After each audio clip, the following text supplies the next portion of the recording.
Yeah, hello and welcome. It's 4 o'clock in the afternoon. I welcome you to our third part of a series of students' online trainings. Let's show the topic of today. It's the series RFEM for students, and we have part 3, Introduction to FEM, Finite Element Method, or FEA, you might call it, Finite Element Analysis. I'm your host today and will be presenting this training. My name is Jürgen Teilmann. I've been working for Dlubal software for nearly 1.5 years now. I'm in customer support where I deal with questions from all kind of customers. And I also give trainings, which is why I today give you this training for finite element analysis. By my side is my dear colleague, Paul Sivolgin. Paul, I can give you the time to introduce yourself, please. Hello, I'm Paul Sivolgin. I'm a working student at Dlubal Software, and I support the product development in the area of interfaces, so the model data transfer to other software like Tekla, Rhino, Grasshopper, Revit, and I'm here today to answer the question in the chat for you. Thank you. Yes, that's the point I also want to say. Today you can ask questions if there's anything you don't understand during the presentation. I will switch off my camera so you can have the full screen experience. And at first I want to show you this panel, the controls of our GoToWebinar software tool. I think we still see the first picture. Really? Yeah. Thank you for this. Now we It see the should be panel, better. yes. Great. Yes. So you have this orange arrow to show or hide the control panel. If I am too silent, you can adjust the audio settings. I just circle my mouse around this in case you don't hear me at all. Then you can click right here. Maybe the speakers are not correctly, so you can choose another one. And the important thing to keep Paul busy is to ask your questions here, but just in case you have understood anything incorrectly or say, what was he doing? Let's do this again.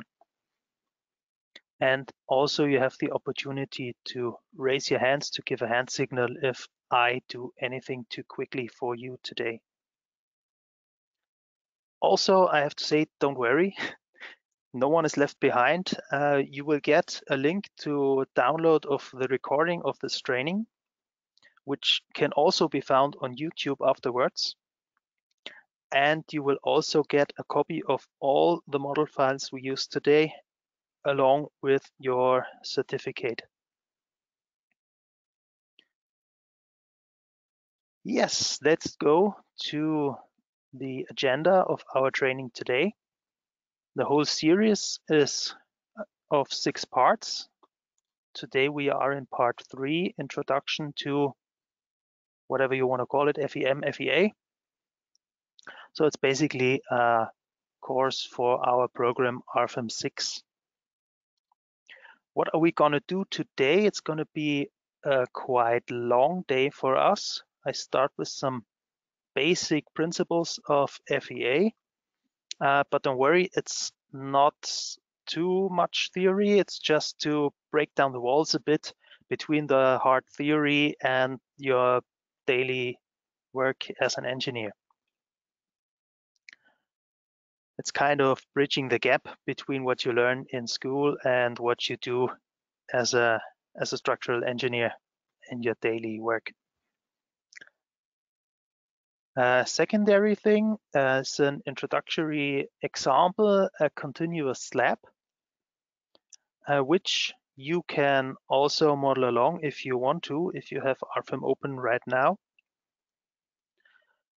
Is where we will model a continuous slab It's kind of a two-span slab to see the differences between different mesh settings and also compare it to the basic beam theory. Then I will do some other theory part about plate theory and nonlinear calculations, and also give you something to watch, some examples to further elaborate how these theories come into place when working with RFEM. The fifth is the longest part. It's handling singularities, which is a special problem due to the method of FEA. And we will show you some examples where those singularities, really nasty things, can appear and how you can deal with them. Okay, before I start with the theory part, I have something to do for you because I brought some questions and polls. So the first one I will start is just a short question. Do you work with two screens?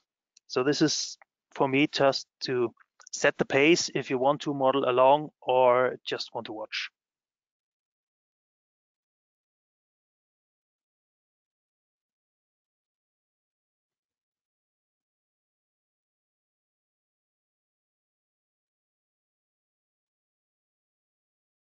Okay, I will close the poll in 3, 2, 1 and share the results. So the majority just wants to watch. So to you, I can say sit back, enjoy. For the other 40% who want to model along, don't worry. I will set the pace so you can model along. This shouldn't be a problem. Also, these are very easy examples, so you should be able to get along. I hide this poll and directly start with the next question, which is about your background. So have you already heard a lecture in FEA? Oh, which means did you have already heard a lecture in finite element analysis?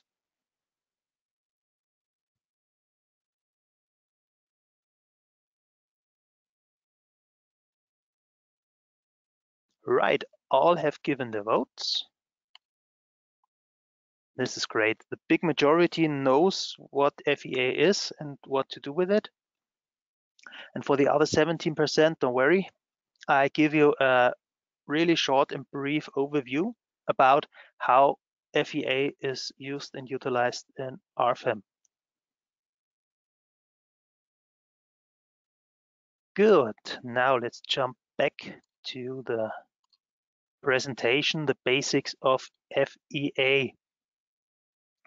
Computer programs are based on the displacement method. So most of you might have heard that there are two basic methods for the finite element analysis, which are the displacement methods, where the displacements are the unknowns in our system of equations, and therefore the displacements are calculated.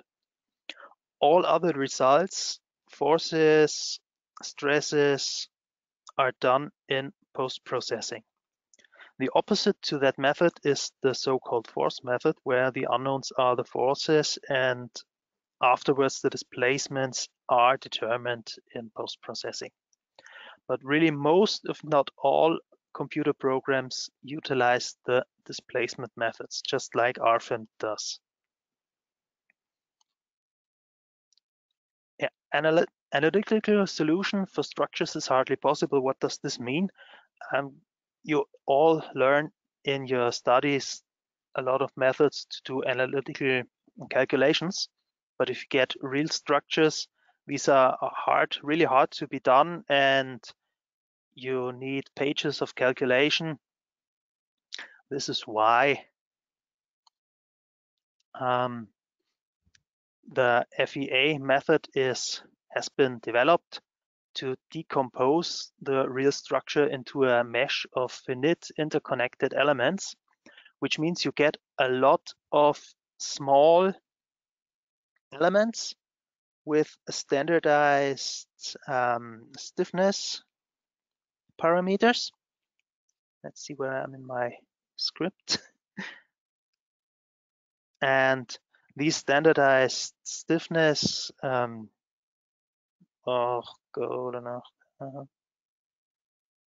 is my, these standardized stiffness relations can be described in many small equations, which can be solved by the computer very easily, and you get thousands of these equations where the positive side of a computer comes into place, so you get very quick solution of easy equations. In this decomposed structure, you get all the properties of the elements continuum, as you call it, at the nodes. So you decompose your structure into the mesh, and at the mesh nodes, you calculate all your results. And every result in between the nodes is done via interpolation. Mechanical behavior is done by approximation sets, which you always do when calculating mechanical properties. It's always like every other thing in physics, we use approximations that are not perfect but good enough. A very important point in FEA is the discretization. So this is how you decompose your structure into your finite elements, how you set up the mesh that resembles your structure the best to get the most accurate results as possible. So how's the procedure of an FEA calculation? You start with a structure of any kind, you just model it, and then you just break it down to a mesh of certain elements. And for all these single elements, you get your stiffness relations.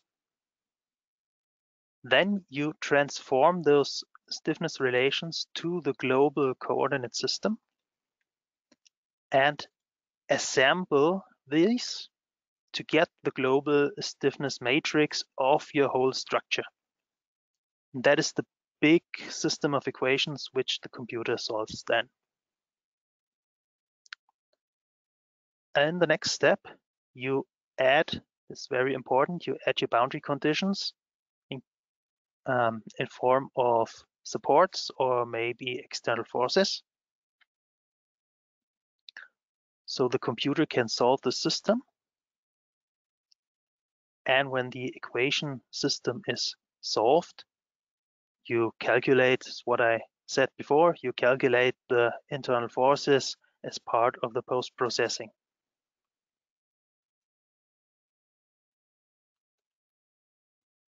So this was a very brief excursus, and now let's see if everyone got it correctly. I have the next question. What did I mean by discretization?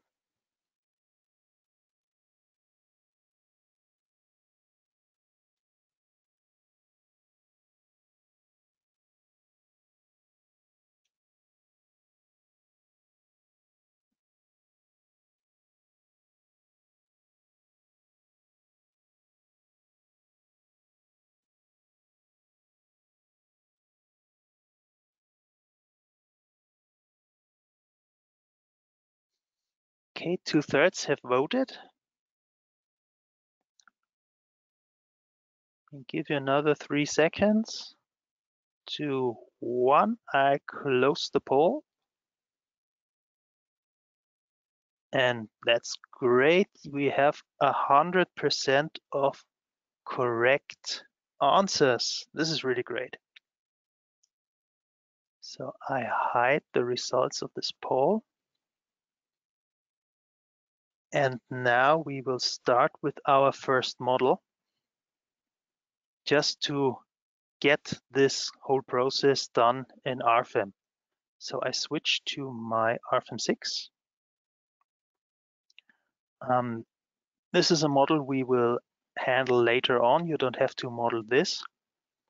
I start with File, New, to create a new model. And this will be our 2-span slab. So every time you create a new model, you get to the model base data. And there I start with this model name. I now call it 01. Yeah, just call it slab. You can create a project if you want to, but you don't necessarily have to. I have already created a project via this button here. I can just show you where you can create a project and give it a folder where you save all your project data. I cancel it and I go to this online training students FEM, which I created previously. And now I want to create a 2D plate model.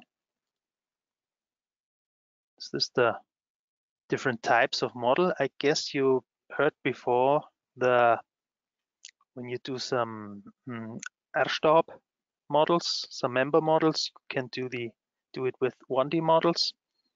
But what I want to do now is a 2D model with members and surfaces.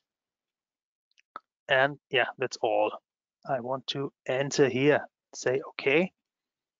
And I start with a blank page. Just give the computer a few seconds. And now what we have here is our blank page, our new model. So I just dive in. I want to create a slab now. I have different surface variations I can create. I start with a new rectangular surface. If you don't see this button, just click on the drop down right to it and you see a rectangle and many other possibilities of creating plane surfaces. I go to rectangle and get the menu. Now we already have a thickness and a material. This is because I will just cancel this and show you again. In our data navigator, we already have sections, thicknesses, materials defined. This is just because I had these kind of objects defined in the model I have previously worked with. And now RFEM remembers those kind of objects when I create a new model and uses them again, which can be quite handy. But if you don't want them, you can do as I will do now. Right-click on materials and delete all. Yes. And now I do the same with sections. You now see I still have the sections defined, but they are now displayed in red, which means there's an error. Of course, they don't have a material assigned anymore. But I will get rid of those sections, right-click and delete all, and do the same with our thicknesses. So this is really a plain empty model now, and I start again with a rectangular surface.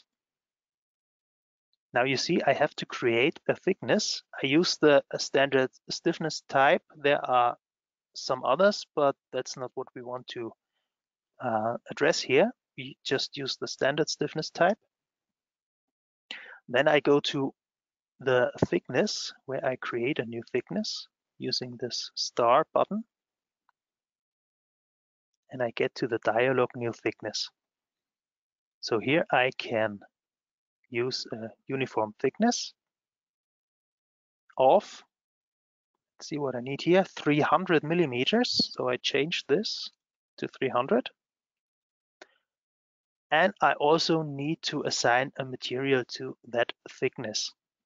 So we have create a new material, or again, use the star button, or I can directly jump into the material library, which I do now. I clicked on the book and got to the material library, and you see a lot of materials here. So what I want to do now is to narrow them down using the filters. I use region European Union. You have many other regions, but I want to stay in Europe. And a material type concrete. So this is now concrete C, C30, 37. And say OK. So now the thickness is defined, the material is defined. I say OK, and I'm still in my dialog for the surface. And I also click on OK, and now you see that I can set the corner nodes for my rectangular surface anywhere. But to do this a little bit better, to have it more in handy, I go to my view cube up to the top right corner, which I cannot use now in this mode. So I use the buttons of my predefined views, and I go into positive Z direction. So I take this top view. And now I set my corner, the first one in 0, 0, and make a slab 10 meters long and 5 meters wide. Is it 5, 6, 5, 10 in X direction, 5 in Y direction. I set this node, and this is my slab right now. I dismissed my current function by clicking on the right. And then I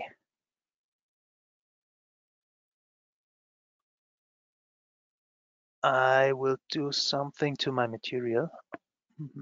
Go back to the navigator on the left, the data navigator. Do a double click on the material because I want to change something here. This is now the material from Eurocode 2. And I want to do some changes to that because in my example here, I don't want to consider the Poisson's ratio. So I go to options on the left bottom side and hit this option, user-defined material. So now, since this is no longer material according to the standard, but a user-defined material, I can edit all these values here, and I set the Poisson's ratio to 0.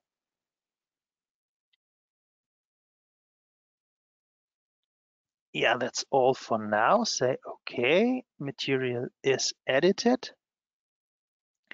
And what I want to do next is create a middle line. And this is also very straightforward. I go to my different modeling options. There we have a new single line. Click on that. And right here in the middle of my long side, so at 5 meters, I just add another line. Dismiss this option by right-clicking. And now to give you a better view, I use now the view cube to go back to the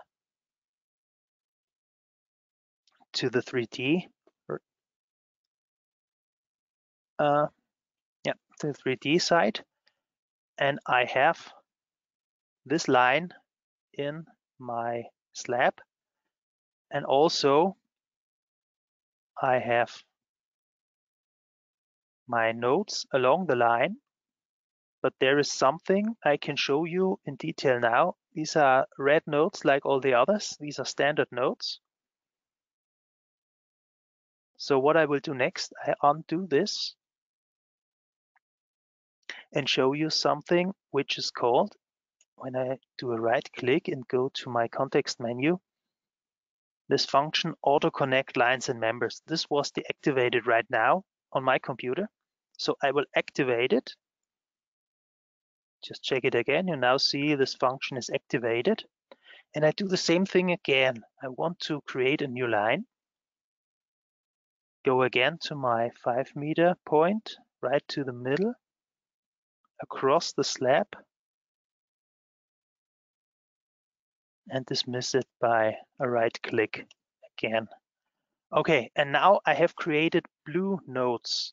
And this is something special because now I have the long lines still unbroken, and these blue nodes are of the type online. So I double click on one of these blue nodes, and you can see in the main tab that there are several types of node. The red one is the standard, you can see on the right, and now it switches to the other tab. The blue node you can see on the right is of the type online, and if I switch to this tab online, you can see, okay, this node is on line number 2 at 50% of the line length. Okay, what is the advantage of this? The first thing is the long line of the slab goes through unbroken. Also, this blue node is always on the middle of this long line. So if I need to do some adjustments, you don't need to do this with me right now. I just want to show you. When I pick the short line of my slab and just use drag and drop to pull it a bit, oops. I select the whole line with the nodes. Now use drag and drop to pull it a bit out to enlarge my slab. You can see that the middle line just moved out a bit because this is bound to those lines. Okay, just to let you know. Okay. So now I will get some boundary conditions, as I said. This is now our model. So the next step is to do the supports. And this means I will use from my supports. I have nodal supports, I have line supports. I will use the line support now. The first one I get here is hinged. I have other options, and I can also create new line supports. But I use the hinged one, and I can assign it to different lines. That's what I'm going to do now. Here, here, and here. I say OK and OK, and now you see our line supports on those short lines. They are a little bit small, so I just right click on them and use the slider to enlarge them and get the spacing between a bit bigger. So yeah, that's a view I like. That's how I leave it.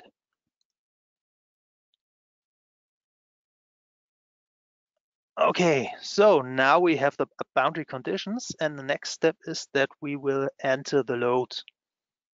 So we go a bit right in our icons, and we have the surface load.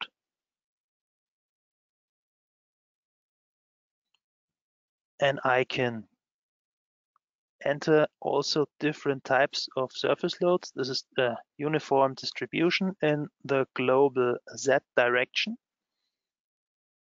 And let's enter a magnitude of that load from, this is 10 kilonewtons per square meter.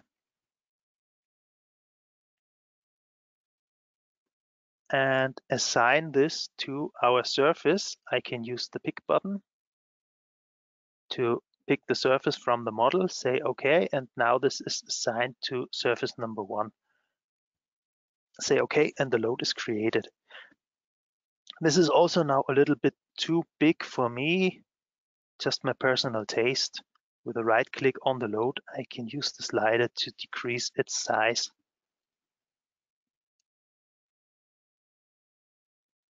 So this load is not just a load, this is part of a load case, which we want to calculate. And in RFEM 6, by standard, you get the load case 1 self-weight created with every new model. So I go to edit the load case. And this is where I want to deactivate the self-weight.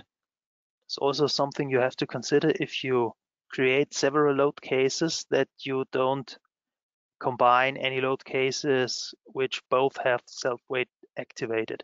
In our case, it's pretty simple. We just deactivate the self-weight and give the load case a new name. Let's call it area load. And say, okay, and well, this could be now the slab we want to calculate. But what I want to do now is give you some comparison with different settings for the mesh, because we don't have a mesh right now. And then I will just throw a window over here to select the whole model. And then I use the function move and copy. Copy is unchecked, so I check it because I want to create a number of copies, in my case 3. So I adjust that number n to 3. I use the global x-axis for the displacement of my copies and just copy it in x direction 15 meters. So now we have millimeters in our dialog. So I'll show you how to adjust those units. You go to the bottom left, you have the question mark, which leads you to the online manual. And then this button leads you to units and decimal places. I click on it, and now you get a small red marker for every unit you have in this dialog from which you started the adjustment of units.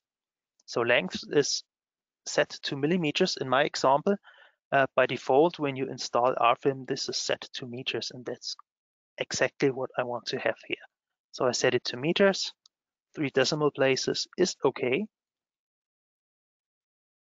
And now I can easily enter my 15 meters in X direction and don't have to worry about any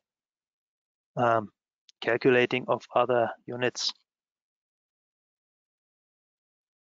When I say okay, I have my 3 copies of the surface, and that's good. I hide my loads by using the button with the load arrow and the eye. So we can now go to the meshing of our 4 surfaces. At first, I go to the Calculate menu and enter the mesh settings, where you can get a target length of your global mesh settings. So this is the standard you get with RFEM, so to make a mesh size of 0.5 meter.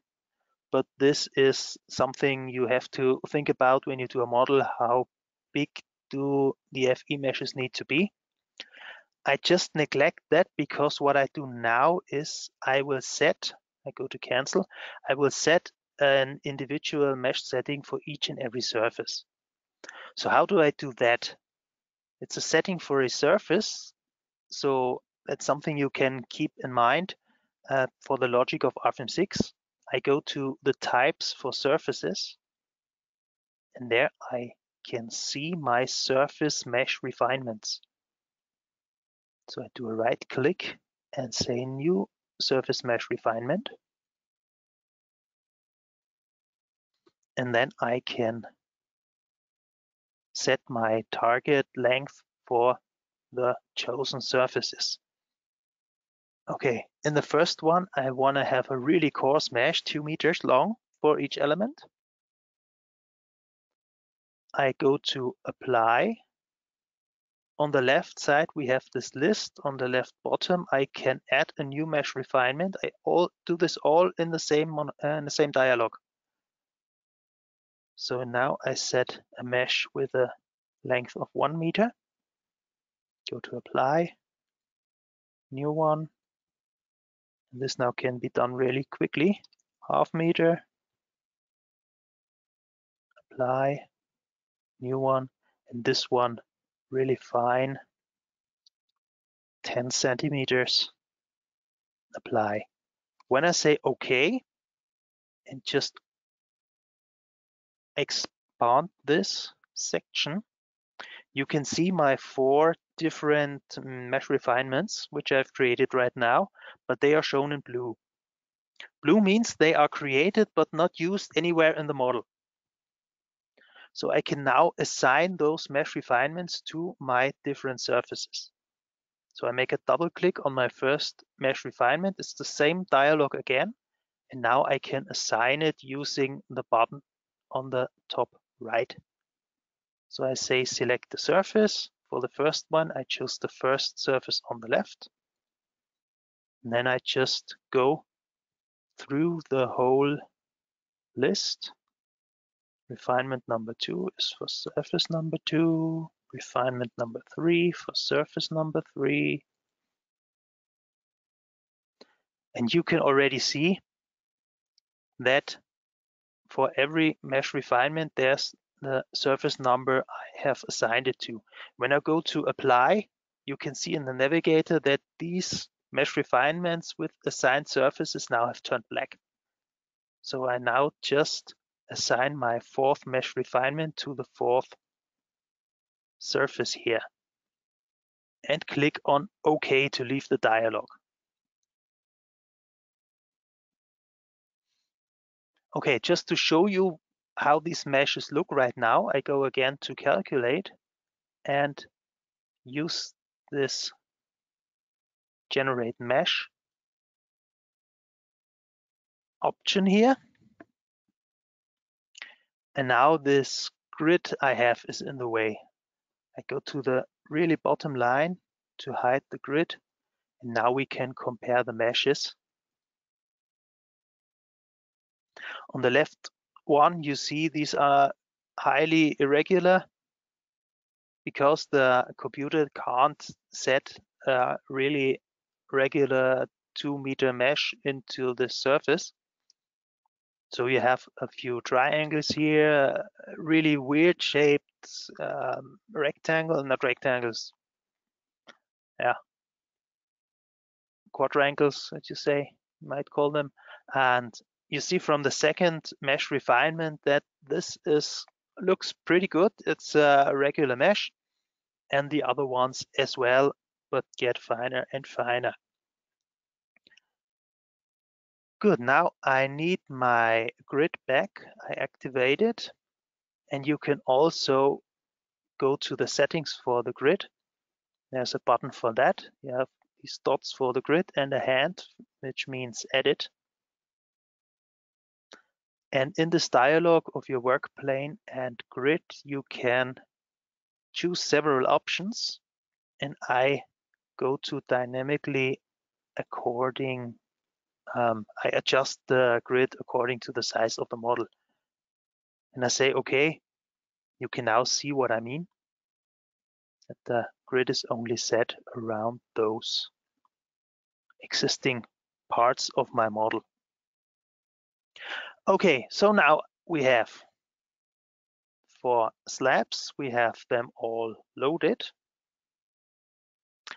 If by any chance, when you copied those slabs to the right, you didn't take the load with, let's say now the 4th surface doesn't have a load, you can also use the drag and drop function. Just pick a load with your mouse till it turns pink. Then you can pick it with the left mouse button and drag and drop it to the next surface. You hit the control key on your keyboard just to copy it, and then this would also be repaired. So to give a good comparison of these four surfaces with our beam calculation theory is I want to create a beam for this situation right now, and that's what I do straightforward. I go to the button New Single Member, and this is really this is something I guess you have heard before. I make a beam, I choose a cross section. So since I've deleted all sections in the beginning of my model, I now create a new one.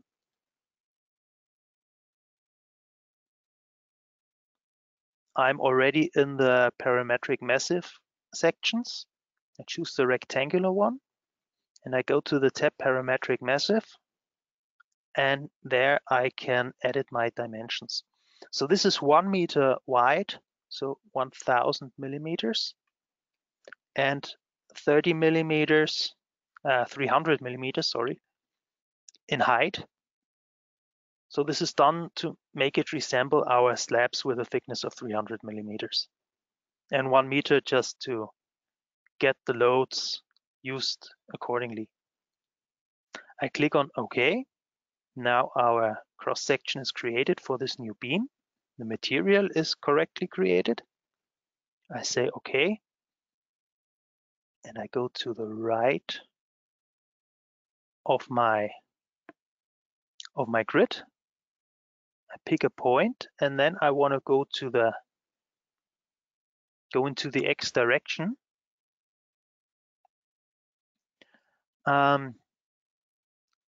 Now I don't have a grid point for this. This is not so good,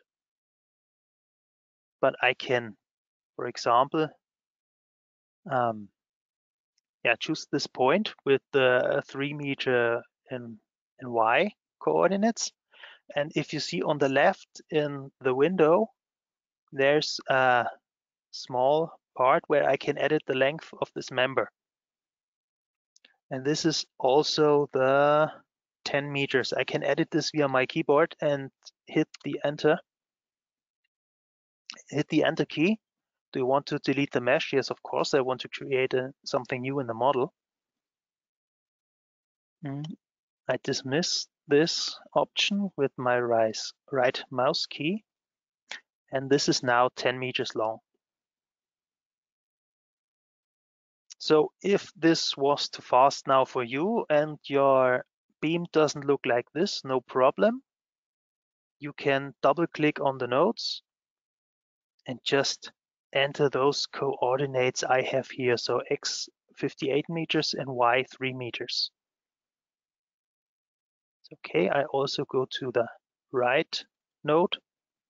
You just adjust this to 68 meters and 3 meters. Okay, and then your beam will look exactly like mine does here. Okay, to get those supports like I have on the slabs, I need to divide this beam. So I right click on it, say members, divide member by n intermediate nodes. So I want to divide it by one node. And I also want to use this node of the type on line, in this case on member. So I go to the options on the bottom and hit create on member nodes. So this is really dividing a member without dividing it, if you want to call it that way. I say OK, and I got my blue node created again in the middle of this beam. Okay, next I want to assign my nodal supports. Go to the section of the supports again. On the left we have assign nodal supports. And I use the hinged one, assign it to, I can do this via window, to the middle and right node of my beam. I say OK, and now I just click on apply to stay within the dialog. Because for the left node of my beam, I need another support. I create a new one. where I, in addition to my Z reaction, hold the rotation around the x-axis. Say OK and choose the left node. Now I can leave this dialog using OK.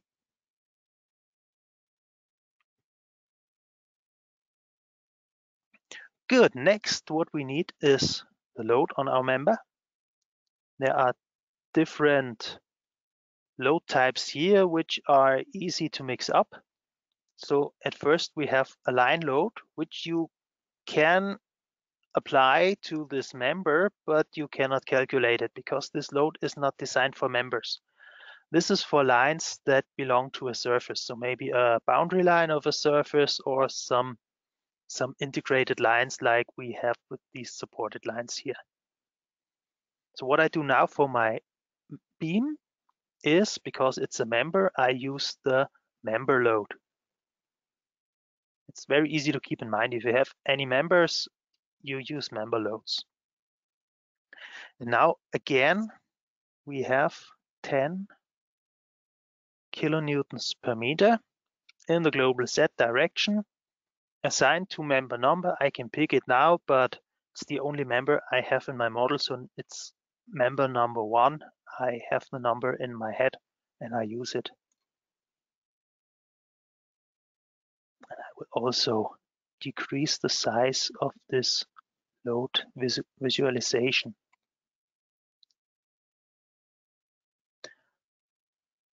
Good, so I double click on my middle mouse button. So we have the whole model inserted in our view screen. And we are ready for calculation, but what I want to do next is to get a result section so we can get some better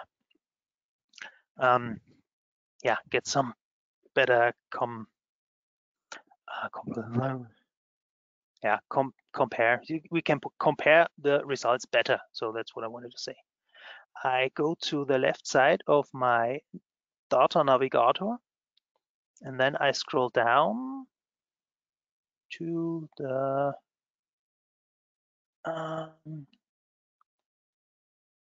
it in the results? Should be in the results. Guide objects. I can find those result sections. No, not in the special objects. Result special objects. Okay, result sections are in the special objects. I must have missed it before. So I right click on it and create a new result section. So this is now, you can define any points in your model and you get a projection along maybe a local direction or a global direction. And within that projection, you cut through every surface you will find in direction of the projection, or you can pick distinguished surfaces to analyze. So I leave this to all and I set my points for the cut using this button here, pick 2 times.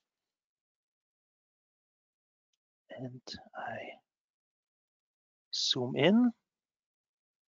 Also, again, I hide my loads to better pick the middle point.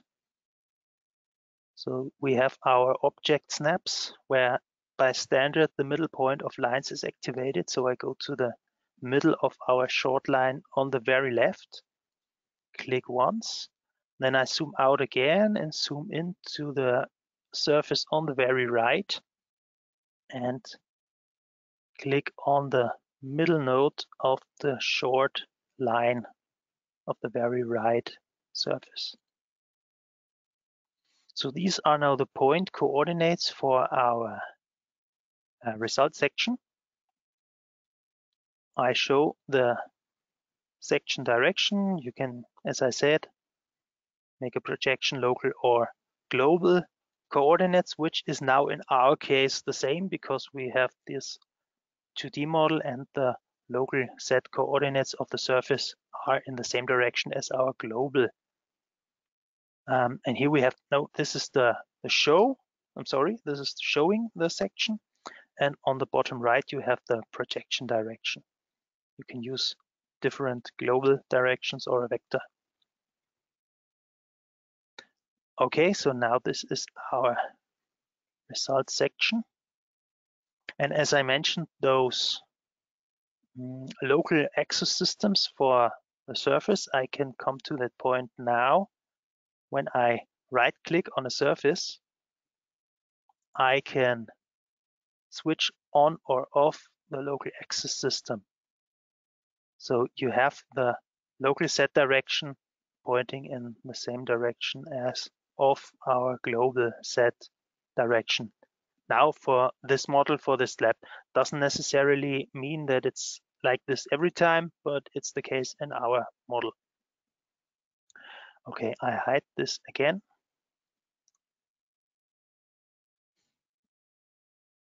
And I now have all set up and I want to calculate my load case. So I go to this result, show results, click on it. Computer RFEM asks me if I want to calculate this load case. I say yes.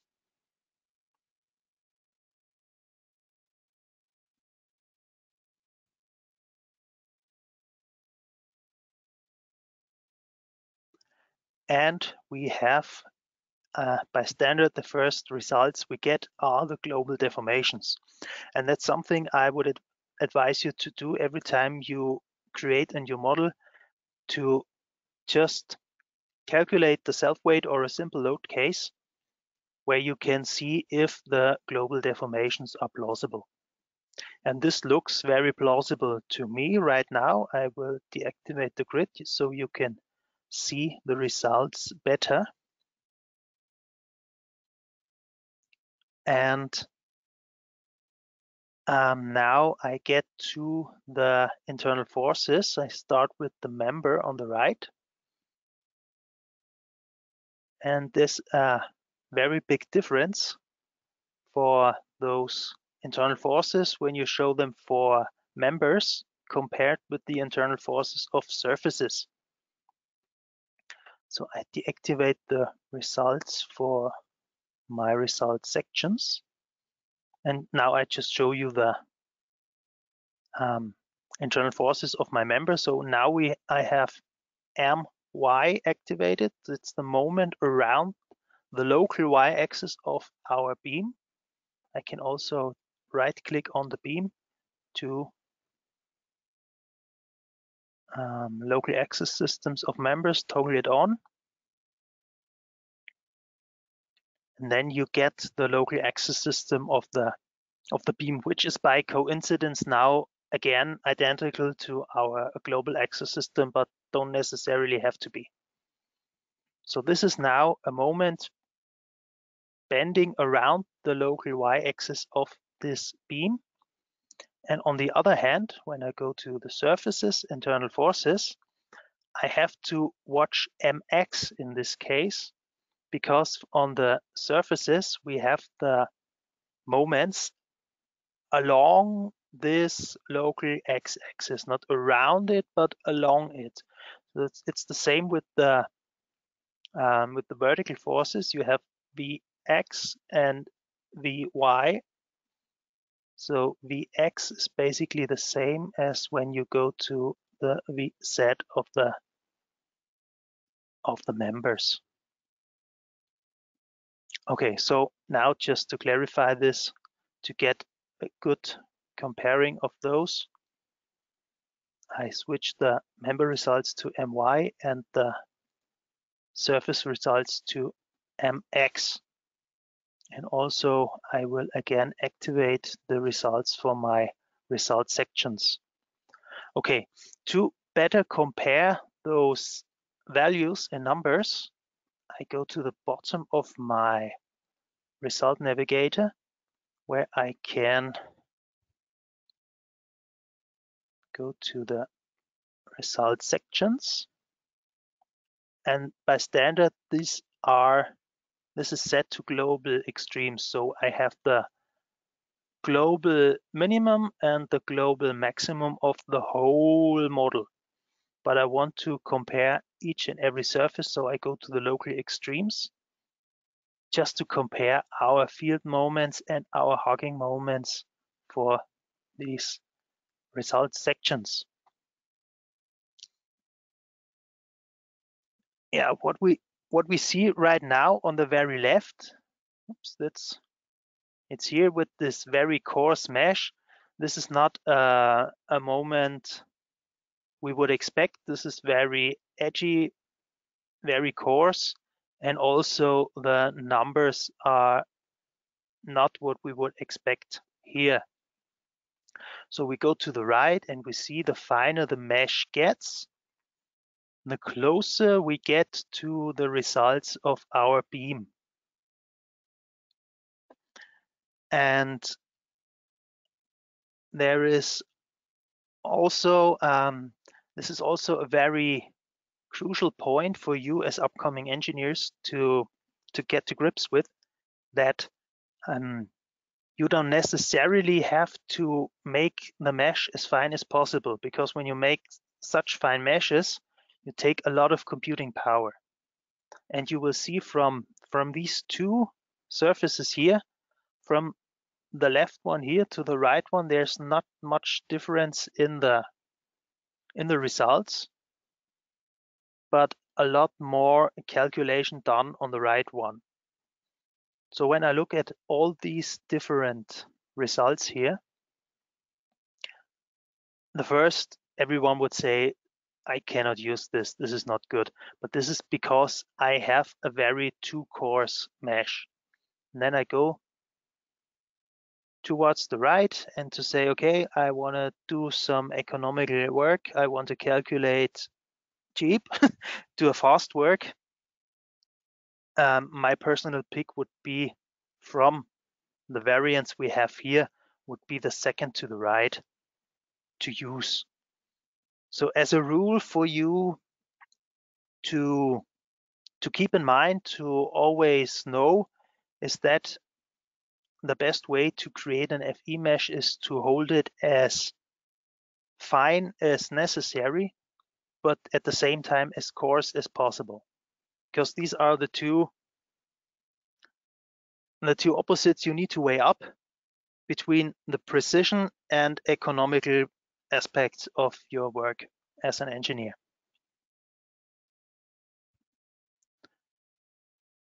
I just hide the results and also give you a little bit of a rule which you can hang on to, is that usually you have a minimum of 3, 4, 5 FE elements alongside one structural element. So this slab, the second to the left, it has these 5 elements along one slab, and this is the very minimum I would suggest you use in this situation. Go to the one on the far left. This is, you can see already that it's too coarse. You don't have to calculate, we have seen this before. So this is the main thing you need to remember from this example, to keep the mesh as coarse as possible to calculate economically, but also keep it as fine as necessary to get results which are accurate enough. Okay, I deactivate the results again, and maybe you, there was just a question I saw popping up, can't see the meshing lines. I will try to Go to the display properties. Let's see if I can get them a little bit better visible for you.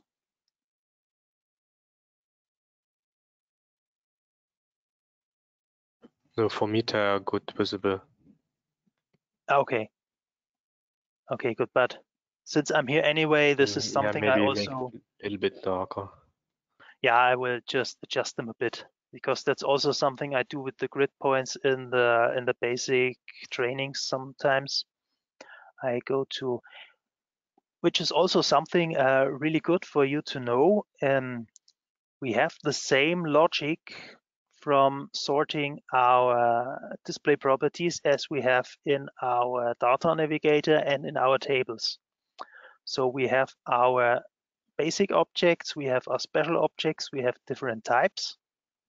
And if you run down, you have the mesh on surfaces. Go to FE elements. And now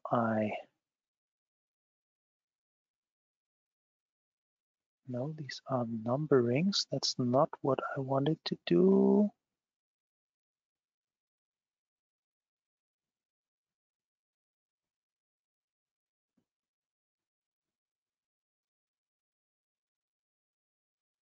This is not where I want it to be. Axis here. Here it is. The axis, and no, that's also not the one I wanted. Paul, what about you? Take a look where this can be adjusted and just give me a hint afterwards, and we will do this. Yeah, Just we'll look. to not get stuck here. But I will show you.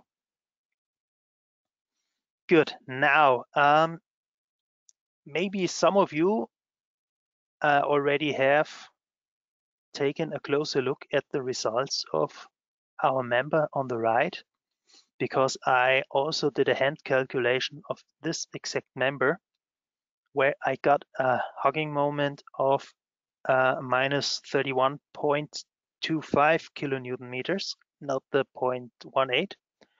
Which you can see, okay, you can say it's a numerical error. It's not that much, but in our case, it has a different reason, because I will show you. Up on top, we have our static analysis settings. I click on it, and there, no, sorry, that's the wrong one. It's in the cross section. Statically analyze is something I will show you later. I go to the section, make a double click on it, and we have the option deactivates shear stiffness. I click on that option, I say OK, and calculate our load case once again.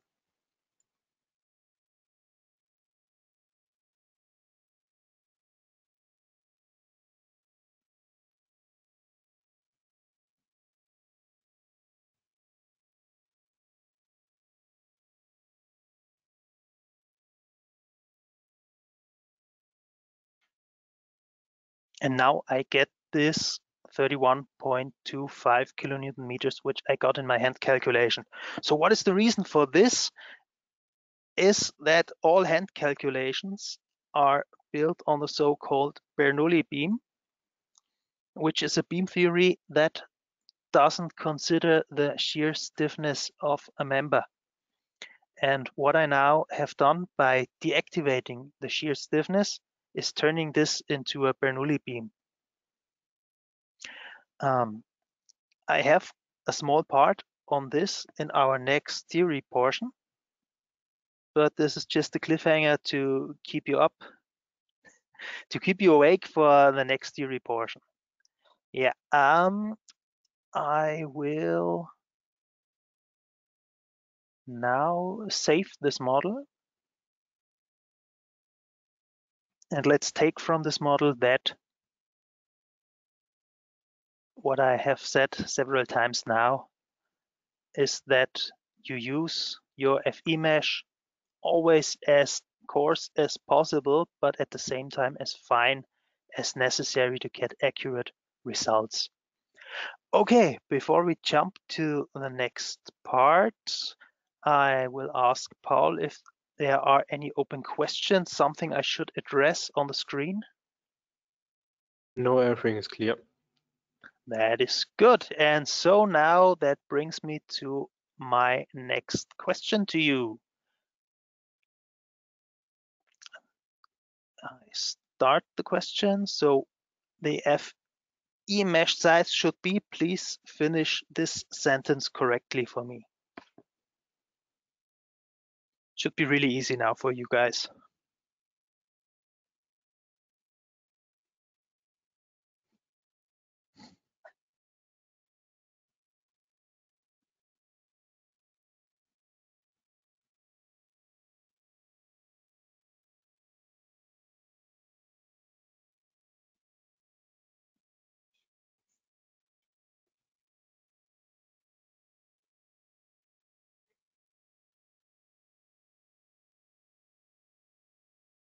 Okay, now almost a half of you have voted, now more than a half. I will give you 5 more seconds. 3, 2, 1, and I will close the question now and submit the results. So this is something I've said several times now, and most of you have remembered correctly, this that you keep the mesh as coarse as possible, just to get on the economical side of your work and to make it as fine as necessary to get accurate results. Okay, now I jump back to my PowerPoint presentation.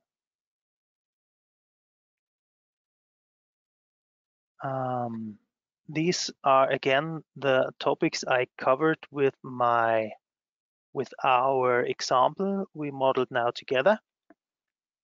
We had covered the topics FE mesh design, convergence behavior.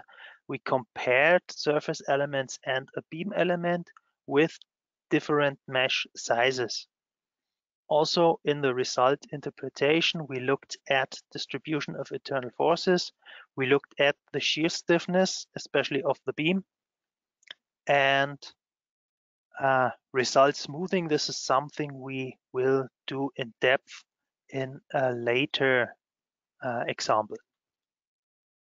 So the next part is plate theory, which I'm going to start with an analogy to beam elements. I already mentioned the Bernoulli beam, and the other big player is the Timoshenko beam. So what are the difference between those two? The Bernoulli beam does not consider the shear deformations of the beam. So this is what we all consider when we do hand calculation due to some table books. And the Timoshenko beam also considers the shear stiffness, which means with every shear load on the beam, you get additional deformations which are neglected in the Bernoulli beam.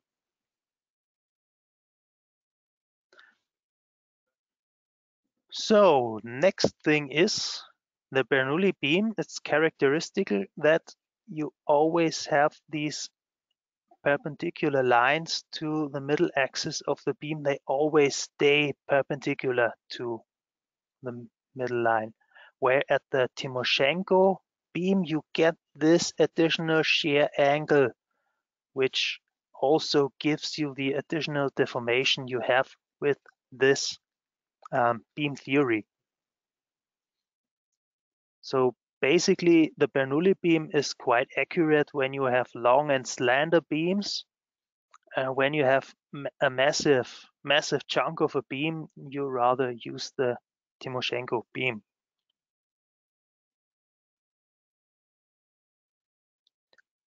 Okay, so much for the analogy. What does this mean for our plate theory, for our surfaces? You already have heard, I guess, of the Kirchhoff theory. and there's also the Reisner-Mindlin theory, which are the big players for plates and the analogies to our Bernoulli and Timoshenko beams. So this means the Kirchhoff theory is geometrically linear with small deformations. We have a linear elastic material law according to Hooke, and we have the cross sections remain flat, not warping. We have a constant thickness, and the main thing, this is why this is bold here, no consideration of shear deformations. On the other hand, we have same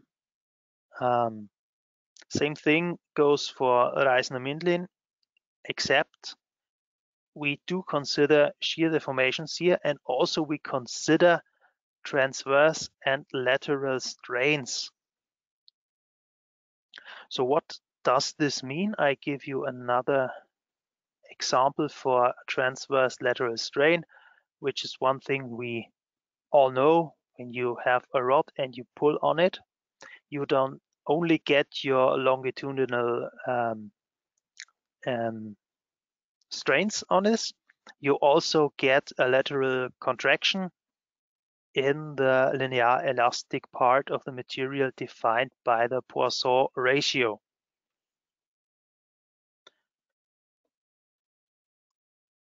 Good, so and that's only taken into account in the Reisner-Mindlin plate theory. So we transfer that knowledge and get what we take from this training about those different plate theories, that the Kirchhoff does not consider shear deformations and is best suited for thin sheets of metal, maybe some sheet metal, some skins, but only with small deformations. On the other hand, the Reisner-Mindlin theory is better for thicker slabs, thick plates, maybe some concrete slab, foundation plates, something like that. And it also has a higher value approach and therefore takes more computing power.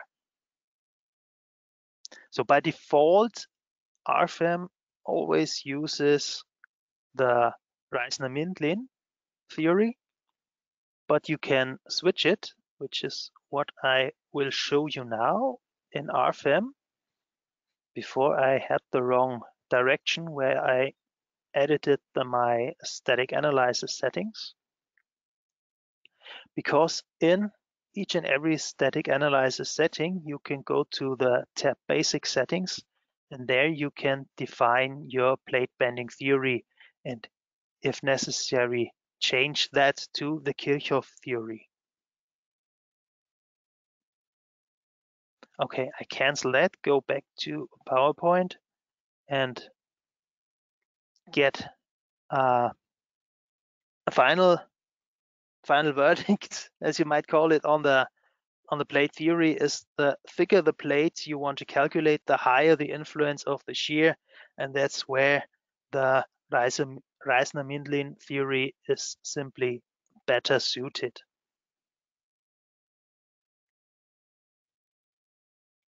Good, now another theory part on nonlinear calculation.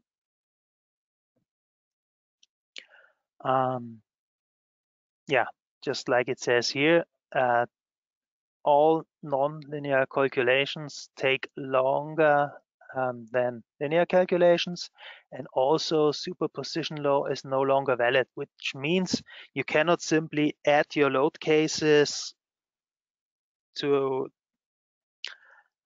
get a superposition of them when you have any non-linearities in your system. Yeah, typical application areas of nonlinearities are nonlinear calculation, like second order theory analysis, you might know it better as the pi delta analysis, which is the theory for small deformations. On the other hand, if you have large deformations like in membranes or cables, you would need the third order theory. We also might need to cover nonlinear material behavior.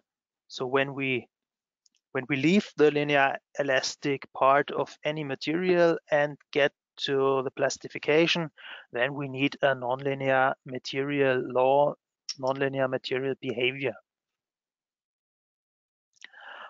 Also, you can have nonlinear structural elements like members which fail under compression, or any hinges which might fail, or supports which only support in one direction, not the other.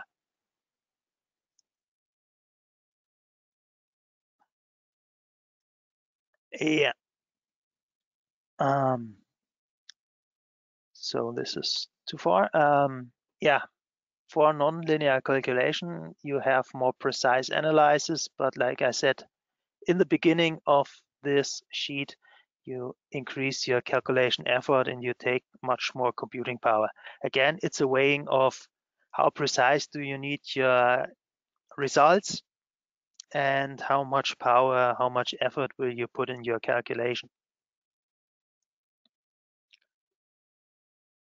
Yeah.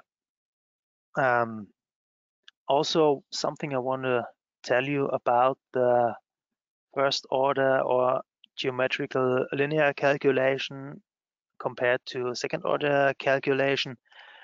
Many standards like Eurocode, they dictate you what theory you should use. And if Eurocode says, okay, you need to use P delta theory, then you will have to use it. It's not a question.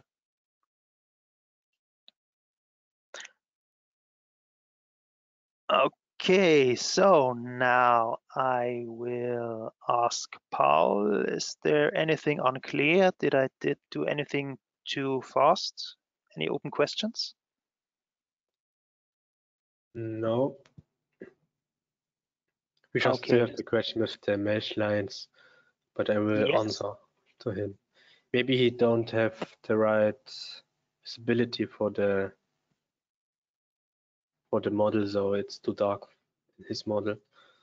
Mm-hmm. I will send him the answer. Okay, so this is answered now. Okay, that's good. Okay, so what I will do now, thank you, Paul. What I will do now is I will show you a few models. They are just for you to watch and enjoy. You don't have to model along because these are predefined models and you will not have the time to model along with me because I just show you some results and details on them. So the first one is a frame with tension members. This is just a bit of a two-dimensional beam. And what I will show you now, I use the view cube to go against, to set the view against the global X direction. And I just boldly delete my bracings and want to calculate this wind load case here. So I go to calculate, and I guess you know what's coming now. We will get a calculation error. So it says some errors and warnings occurred. So in this part, I want to show you how to deal with these kind of situations. I say okay, and I get the error message, the stiffness matrix is singular. Structure is unstable. So what is happening here? We have the columns, which are of the member type beam.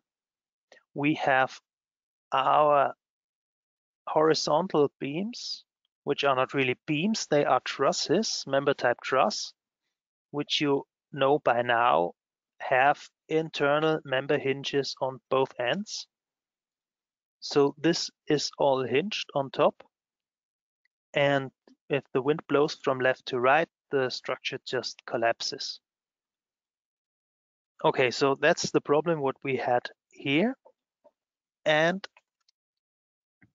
we have now different possibilities to create bracing for that. So we can now just add a wind bracing. I just go to new single member, make it a beam using a cross section. I have my rod of 20 millimeters. That should be enough for this model. And when I say OK,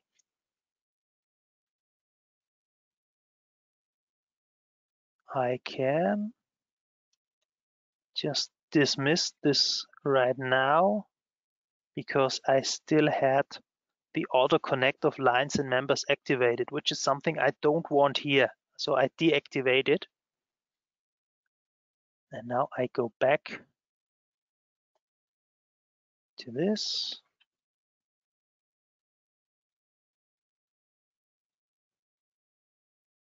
Yes, I delete the mesh.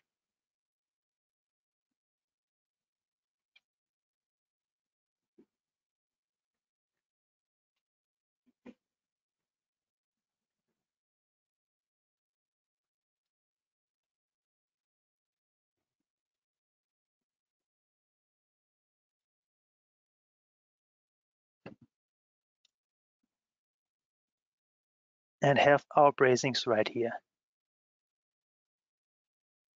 So these are just diagonal members and not connected to each other. I will calculate the load case again now.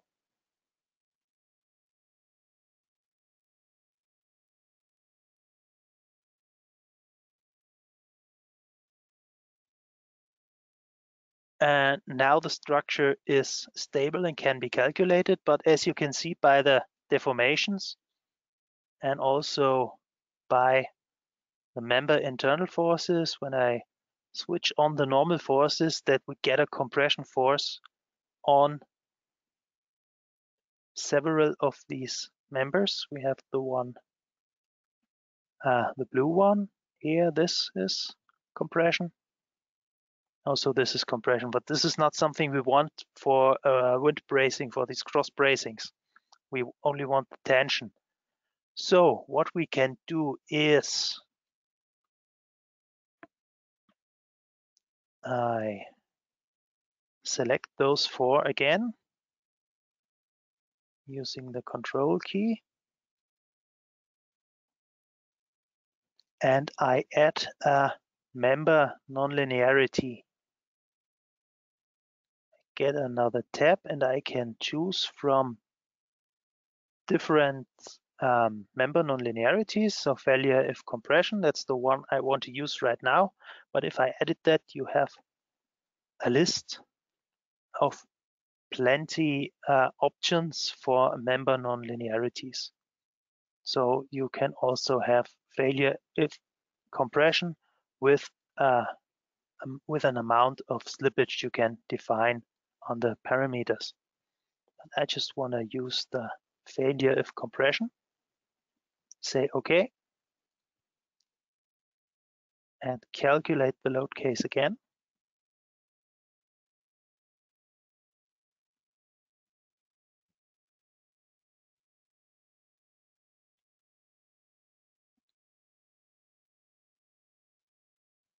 And now I only have the tension in these members, but when I go to the deformations, there's still a bit of a bending moment. Let's compare global. So this is not exactly what I want here. I can still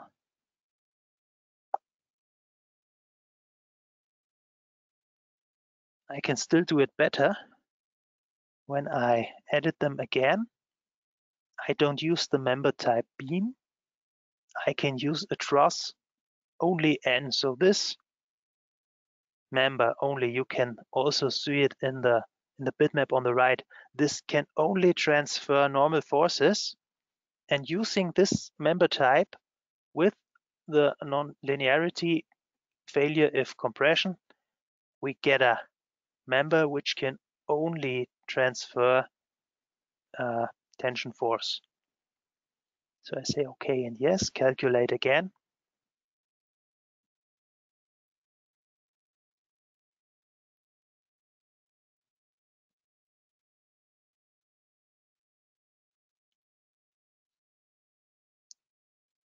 And when I deactivate the loads,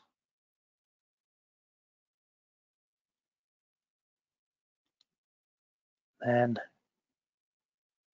you can see this looks much more. I adjust the deformations to make them a little bit bigger. You can see that this looks more what I would expect of. And you can also see that this member here, this truss member, this is gray. The other ones are blue for the material, and this one is grayed out because this is a member that fails. So it doesn't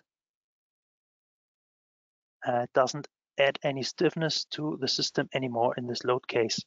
So another way, this seemed rather complicated. We have an easier way to do this, believe me, guys. Just do this again. To make it not so elaborate, I select those 4 beams again. I switch off the non-linearities because we also have a member type tension, which is basically the same. You have on the bitmap, you see, okay, only normal forces of a positive magnitude can be transferred with this type of member.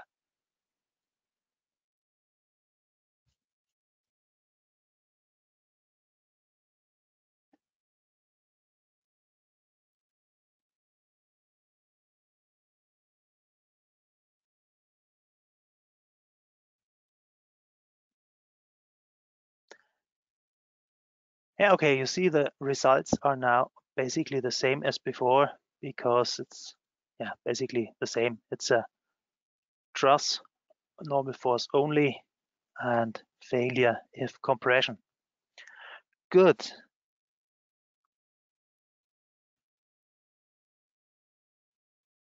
So there's another example which is pretty similar to that. I will show you now, which is pretty fast to show you.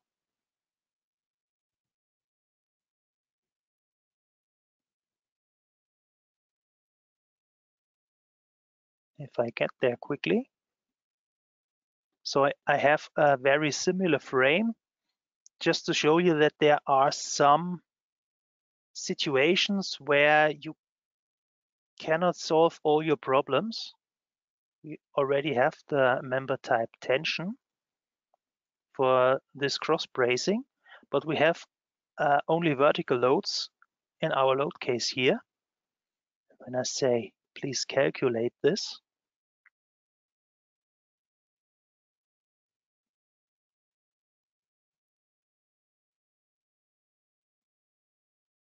and you get the same errors as before.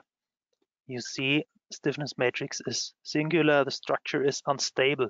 So what's happening here is we get the vertical forces to both sides of our frame, and basically both of our tension members are under compression. So both fail, and so the frame gets unstable again. So there is a solution for that. Again, I go to the statically analysis settings. And this is now something the second order theory is pretty prone to.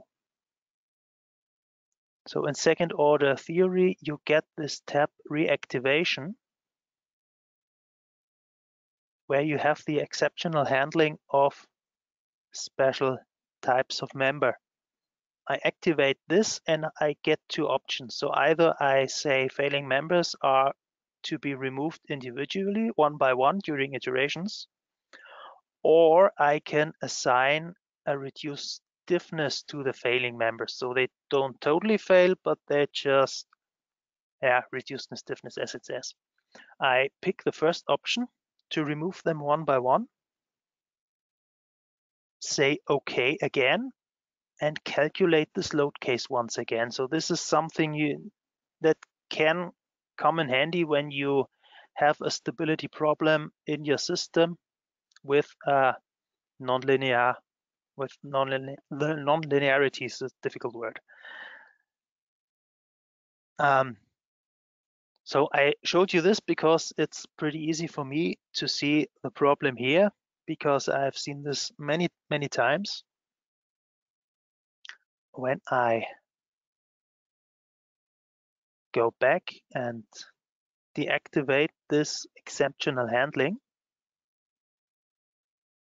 and I calculate this again, the structure would fail again. So what we can do now is edit this load case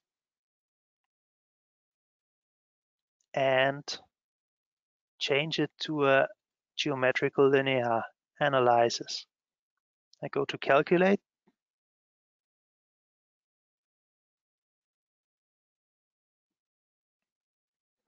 And then this can be done again. So now we have our global deformations done by a first order theory calculations. And you see that the bracings have failed both. So this is only stable due to linear elastic calculations. So the instability comes from the nonlinearity in the calculation. That's why we had to do this exceptional handling for the special types of members.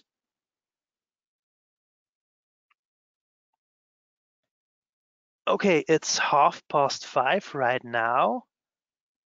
I would say we make a short break of 15 minutes. So at 5:45 we will be back. Then I have a few more models for you to watch, and then we will continue with the rest of our training. Say goodbye until then and see you in 15 minutes.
Okay, guys, I am back.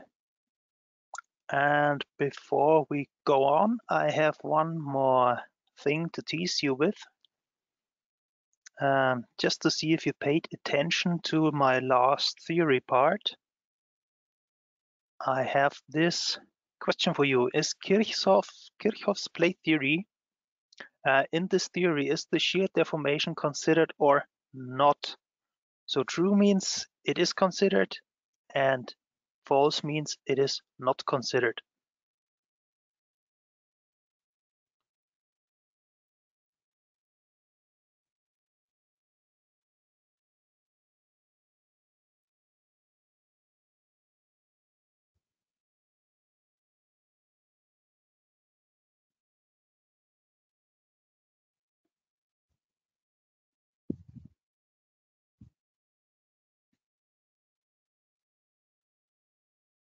Oh my gosh, I have misread it.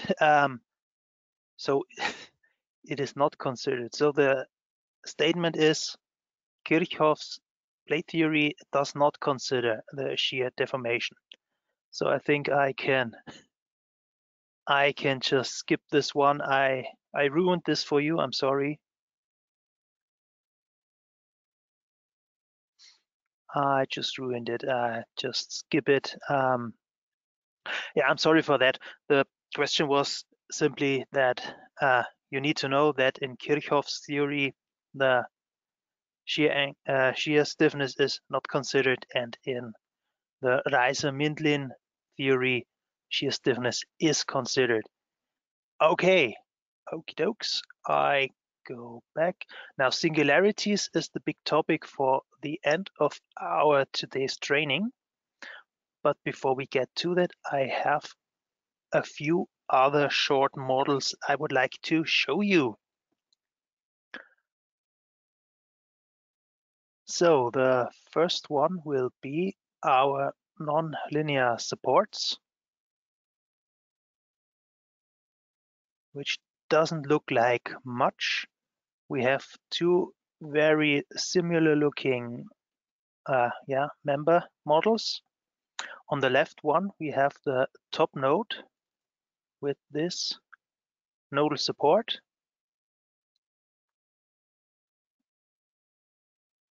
Where we have the node supported in both X and Z direction. And on the right-hand side, we have this blue nodal support. When I edit this by double-clicking on it,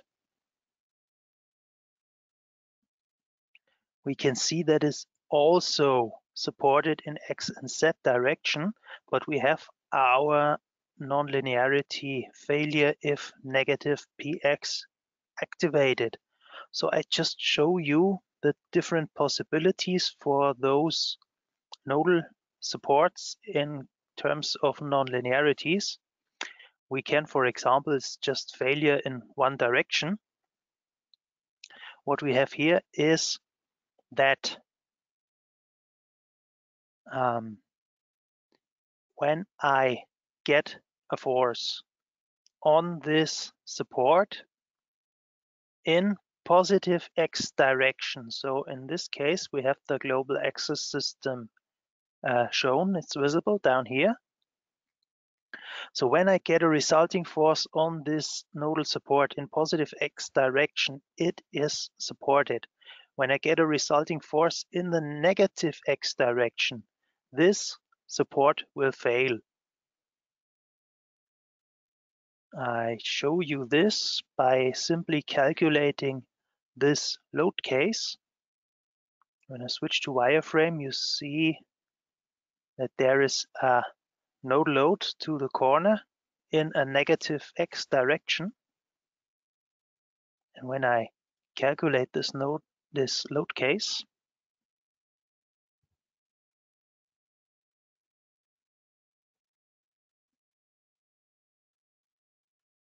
you now see that the linear nodal support holds the structure in place, and the nonlinear support, it fails in this direction.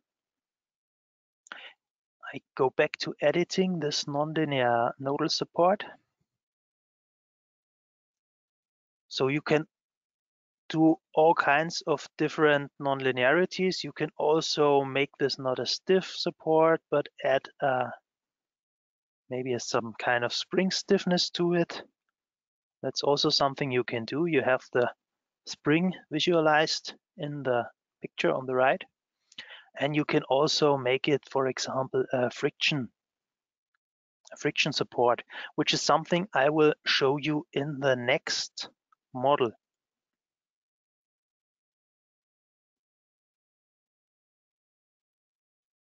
And I'm going to the next model right now. This is number 5. This is one of my favorite basic models we have in our whole range. It's simply just a ladder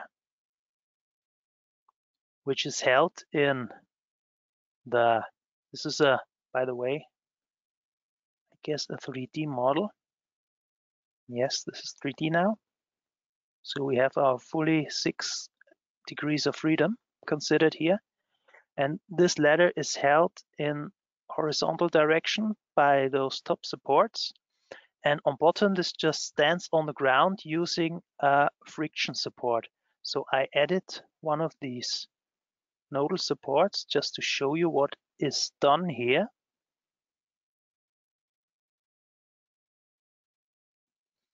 We have the nonlinearity friction PZ activated, and then we get in X and Y direction our parameters for the friction.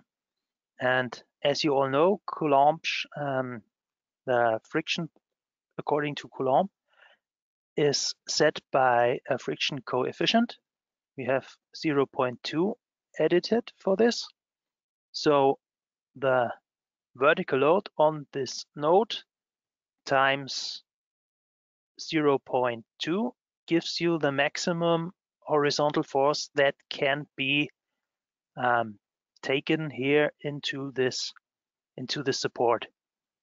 So that's a maximum for this. So that's a maximum value for the support. And if you get over this, if you exceed this limit, the support will fail.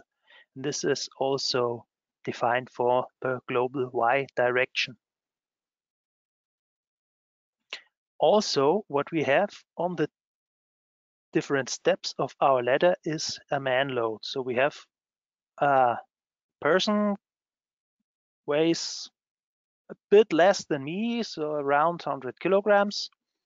And we have different load cases defined. So I can switch through the load cases, and every load case, the man climbs one step up. You can also right-click on the load cases and start an animation. That's something you might think is handy. Can be pretty easy to check if you have done all of these load cases correctly, just to get a quick overview. So the man climbs right to the top of that ladder. And I will, okay, so animation has stopped. And now we want to see if he can get to the top without crashing. So I say calculate. To calculate, I have my 16 load cases, throw them to the right to say, okay, calculate all 16. And I say, okay.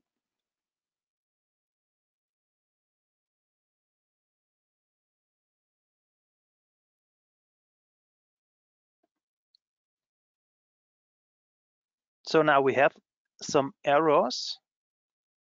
And I say, okay. And I just look at the global deformations. So he's now down at the bottom of the ladder. And I just switch through the load cases. He climbs up and up and up.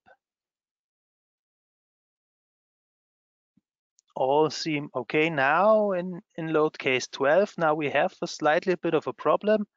We get a maximal deformation of, this is 13 meters in total, let's say in X direction. So now you see that the friction fails and the ladder just slips away when he's on that 12th step of the ladder. So we can now make something to say, okay, he wants to step up there without the ladder failing. What we can do is I added the load cases, and maybe now I build a load combination.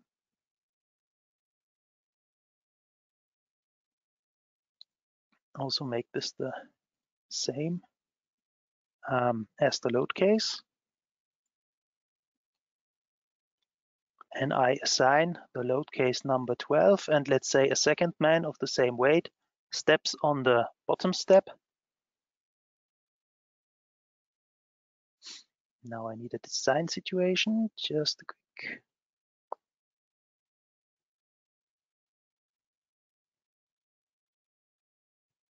Yeah, equilibrium, that's quite okay for the thing we want to calculate here. So we have a load combination for 2 men on the ladder.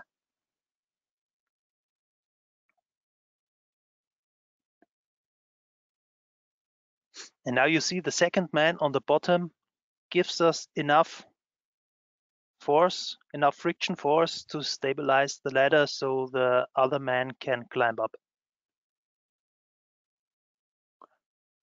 Okie dokes, now we get to our next example, and that's a tension specimen. So what we had now were calculation nonlinearities by using a different calculation theory. We also had different nonlinearities of objects and supports. And now I want to show you a nonlinear material behavior. So what we need now is an according add-on. This is not in the basic program, but you as students, of course, get all the add-ons you need for free.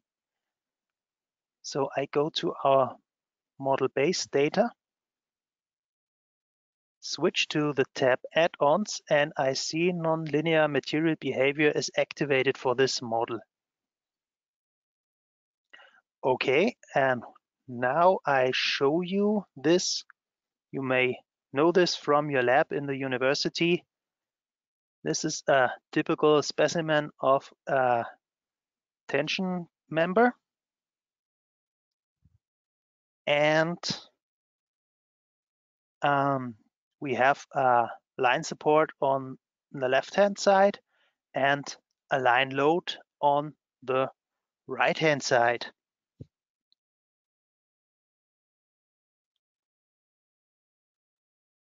And what we will do now is we just analyze this load case. And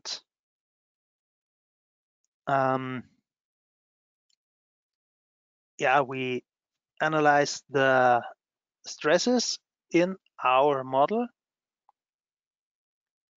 and then see, okay, now for the load is that we want to achieve a load which is just on the yield strength of our material. And to achieve that, I will add some dimensions. Just to show you, this is a surface with a width of 10 millimeters, and just switch here. So to make it look a bit better, I go to options, units and decimal places, dimensions, switch that to millimeters, no decimal places.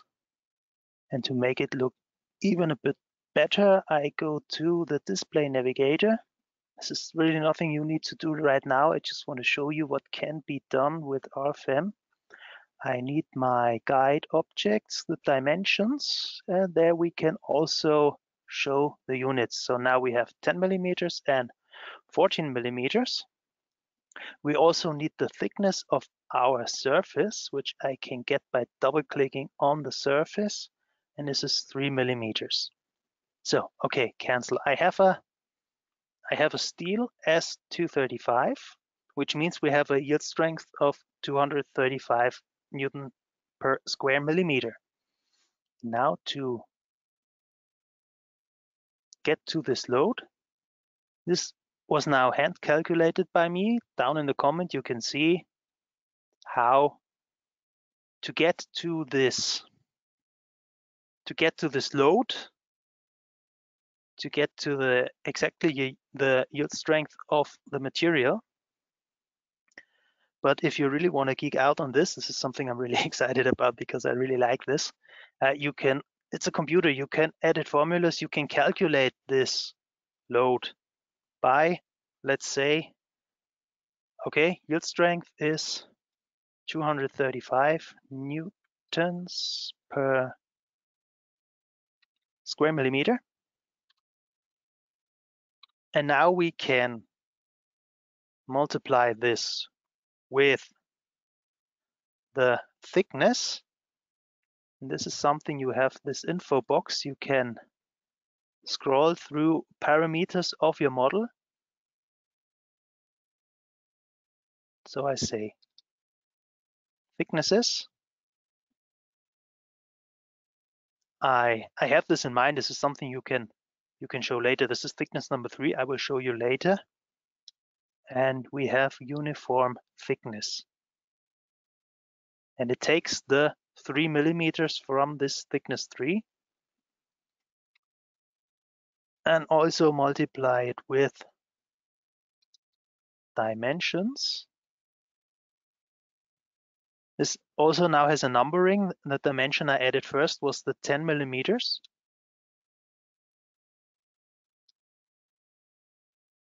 Measured length. And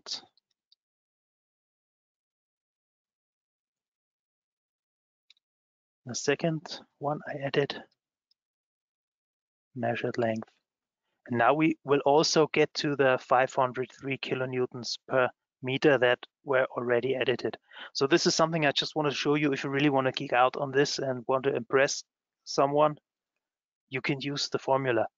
And also, just to show you how I got to this thickness 3, I go to the thicknesses.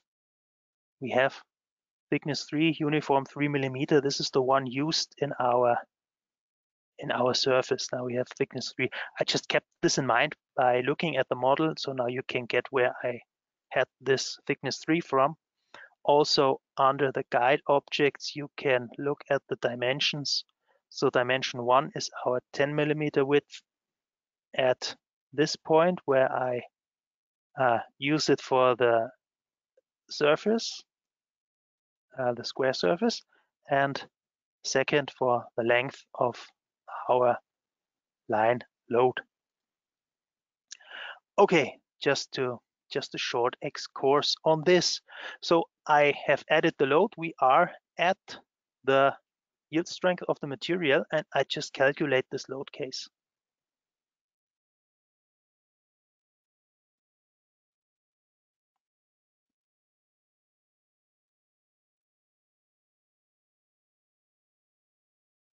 So we have our deformations. And what I want to show you next is the stresses. So I go to surface results. The stresses, in our case, the equivalent stresses. And we use the equivalent stresses for Mises. And you will now see what's happening here is that we have a maximum stress of 268 newtons per square millimeter. And you might think that's not right. We have a yield strength of 235. We can also see where we exceed the limit by double-clicking on the color scheme in our control panel, and we can set the limits manually. This is already set to 235. so I don't need to do any changes here. Click on OK, and we have all the regions where we exceed our yield strength of the material. Also, something you may find here is that these results are not smooth. They are along the lines, the edges of the FE mesh. So this is something I want to show you under the menu Calculate, Result Smoothing. This is set to constant on mesh elements, which is the setting I recommend for doing stress analysis like this. The standard setting, however, in RFEM is continuous within surface sets, otherwise within surfaces. When I go to OK, so this looks pretty nice. You can also, when I go to the type of display, you can also make it a smooth color transition. This looks really nice if you want to have pictures for sharing on the internet or impressing someone. But for an accurate analysis, I would recommend you go to Calculate, Result Smoothing, and set it to constant on mesh elements. So okay, but we're still exceeding the yield strength. So this is where our nonlinear material behavior comes into the game. I go back again to the data navigator, go up to the materials, and what we have now is steel, the material number 1. I show you by editing the surface, we have material number 1, which is S235 isotropic linear elastic. And now I have another material defined, isotropic plastic. So it's still an isotropic material, but we use the plasticity of the material. So what this means, I'm going to show you right now by editing this material. And you can see the different material models, and also isotropic plastic. You get to the stress failure hypothesis. So you can use different theories here. We use the von Mises in our case, and you can edit the yield strength of the material. It's already set to 235, and we have our modulus of elasticity and the behavior in the plastic deformation. When I say OK, and we use this material model, just calculate the load case once again.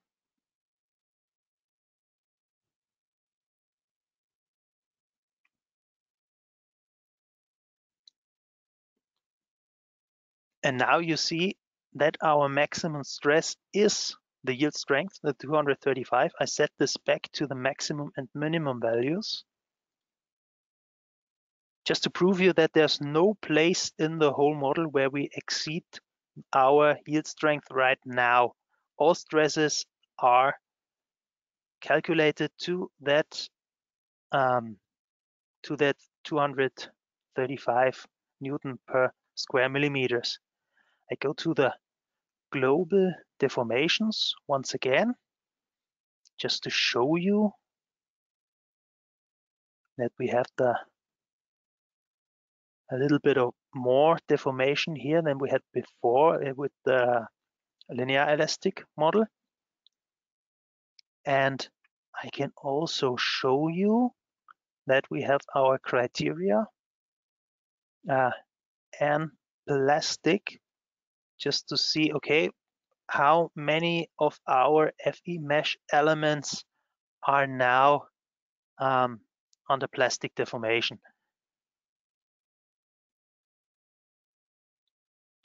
So that's the degree of nonlinearity currently in our model.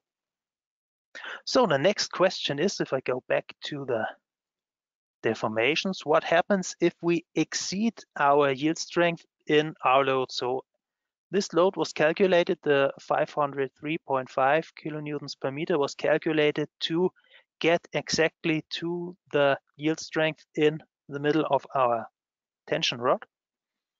But I have another load case which exceeds that limit.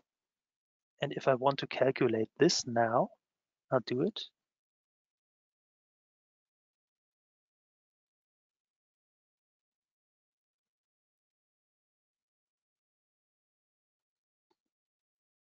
And if I check our stresses, we still have, well, it's a little bit, a tiny bit over the yield strength. That's just within numerical boundaries.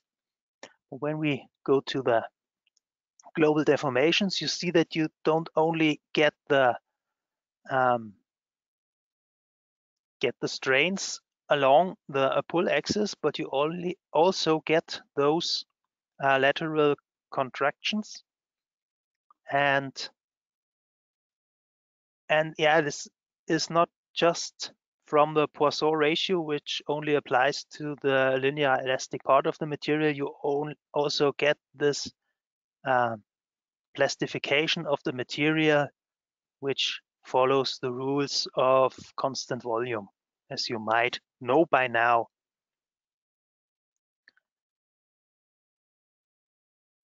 Good, that's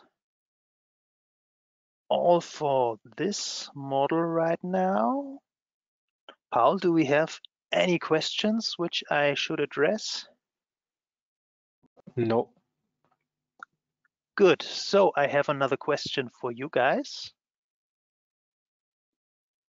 And this time it's choose suitable examples for nonlinear calculation. So what of these examples is a nonlinear calculations? And please have in mind that there can be more than one correct answer.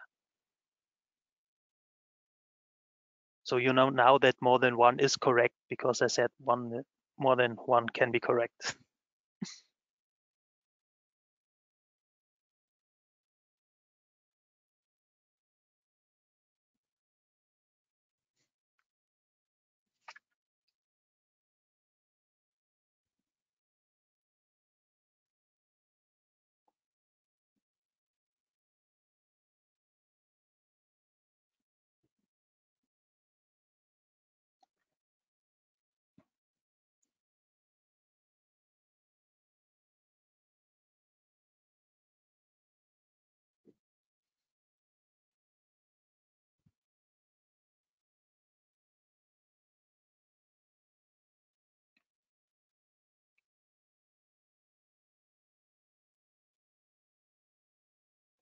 Okay, I think I will close the question right now. And I submit. Okay, so well, of course, now the nasty part of this question was that all of the answers are correct. So most of you had 3 of the 4 answers picked. The third one, notes and joins. Yes, this is of course related to our nodal supports, which can be nonlinear as well. Good, so that's for the moment in our examples. And now we switch to this topic, which I really need to address, these nasty little things called singularities. Where do they occur? So singularities are points of discontinuity in a calculation model. What does this mean? They are this is not really an error of RFEM or any of our competitors. It's just a problem that comes with using numerical solutions using FEA methods. It's just because of the discretization you buy these problems with these singularities. With other words, you get no meaningful results at certain points. Really good example I can think of is when you put your finger to the table. You can press as high as you want. You won't get any hurt till a certain point. But when you put a needle to your finger, you don't need much force to break your skin. And with a singularity, it's pretty much the same, because when you have a concentrated load, concentrated support on any point of a structure, these FE nodes are of infinitive thickness. They are almost size 0. And this means when you put any load on a point with 0 size, you get infinitive high loads and internal forces on that very point. And this is what you get basically with a singularity.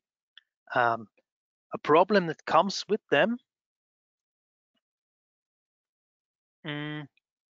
is, first of all, this is not really happening in reality. This is really just a problem you get with the FEA method.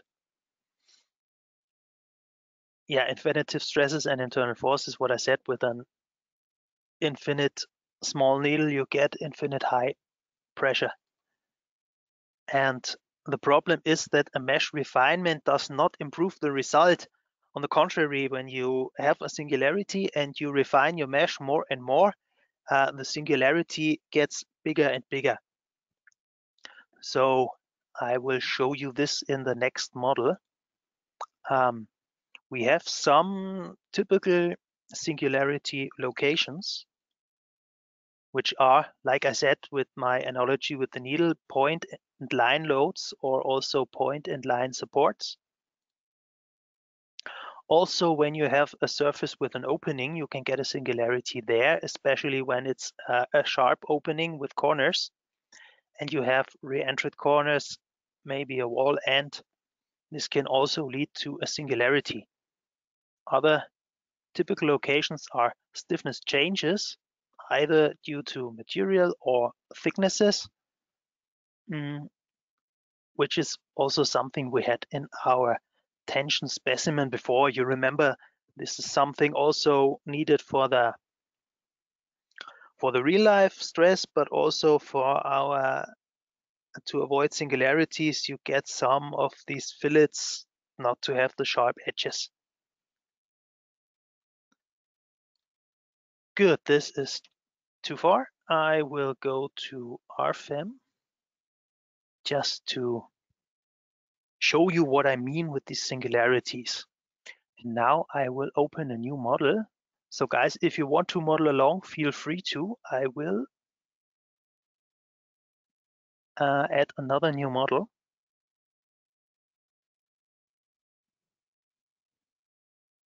This is again a 3D plate model.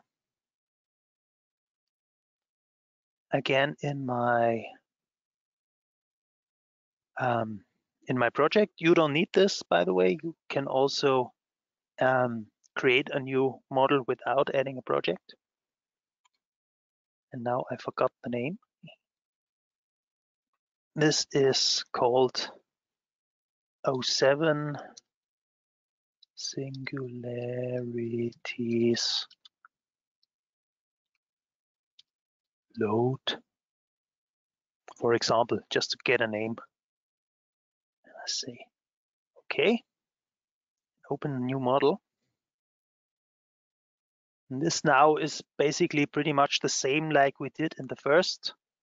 In our first model, I create a new rectangular surface. I need a thickness.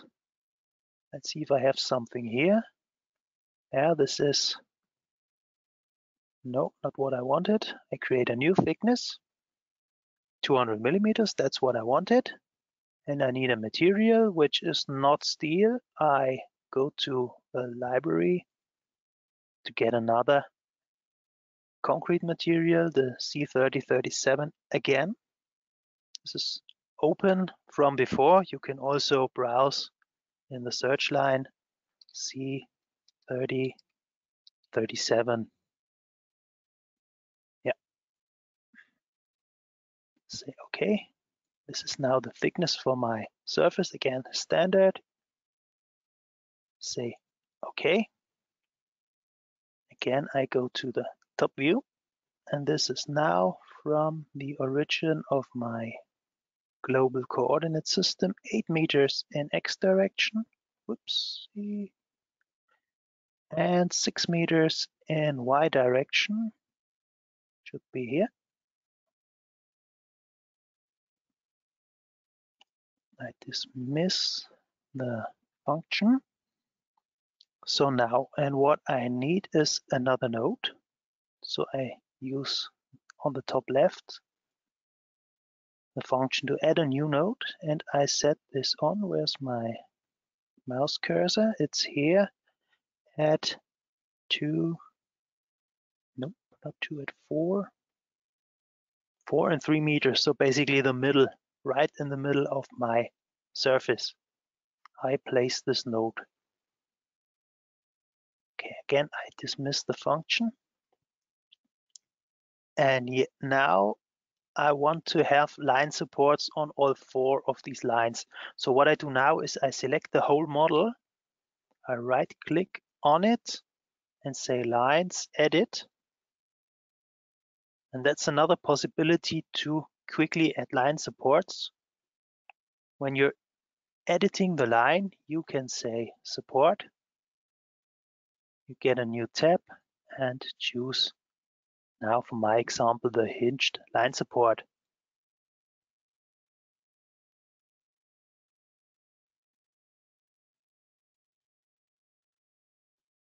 So we have this right now, right here.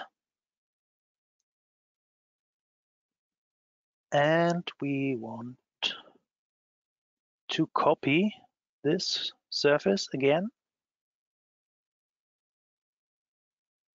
using move and copy. Can you show the line support adding again? Yes, of course, that's not a problem. I have now thrown a window over the whole model just to have all lines selected. And I just do a right click on the lines to edit those lines.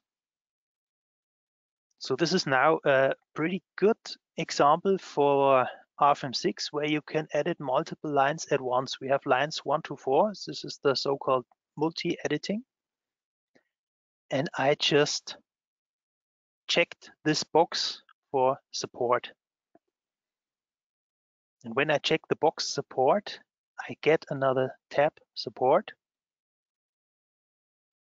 And in this tab, I can choose again from a list of different line supports. I can also add a new one, but in my case, I want to use the first one, the hinged line support.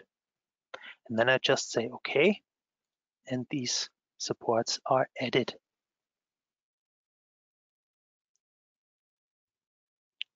Good. Again, I throw a window to select all, and now I go to move and copy. I create 3 copies. And this is now for a displacement vector in X direction. You can also use this function to pick a vector from the model. So you can maybe choose this node and say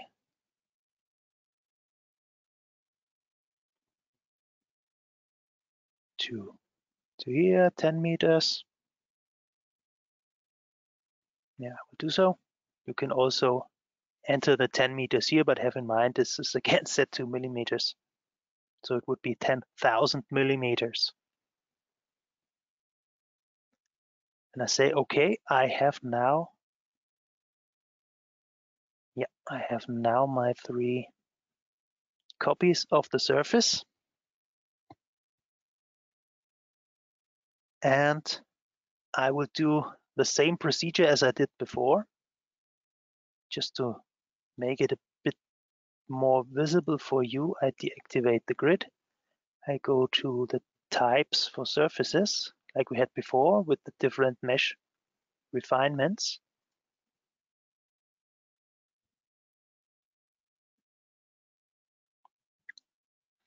And then I go to target FE length. This is again set to millimeters. I don't like this. I just set the units again, like I showed you before. Lengths are set to millimeters. I want it to be in meters. You can always use this red marker to see what units are changeable right now. Now I can set a target length of 2 meters and assign this to surface number 1.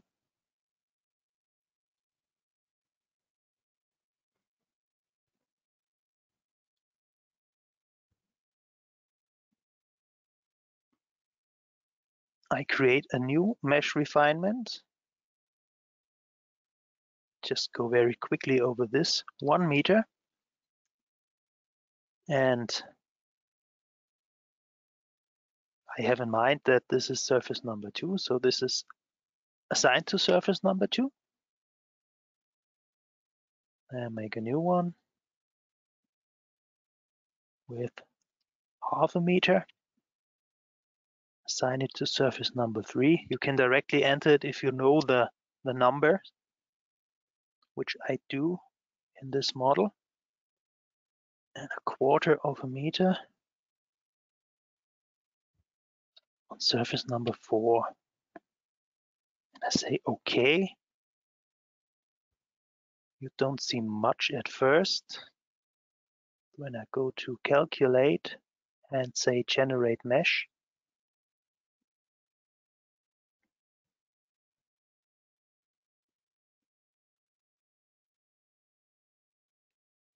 you can see the different mesh sizes. So again, I will create a result section. This time not from the navigator. I also have a button for different result types, which are not active because I have no results now, but the result section is already active. So I choose this. And again, do the same as I did before. 2 points. I go to the very left side of the model, choose the middle of the very left outside line. Again, using the object snap to use the middle of a line.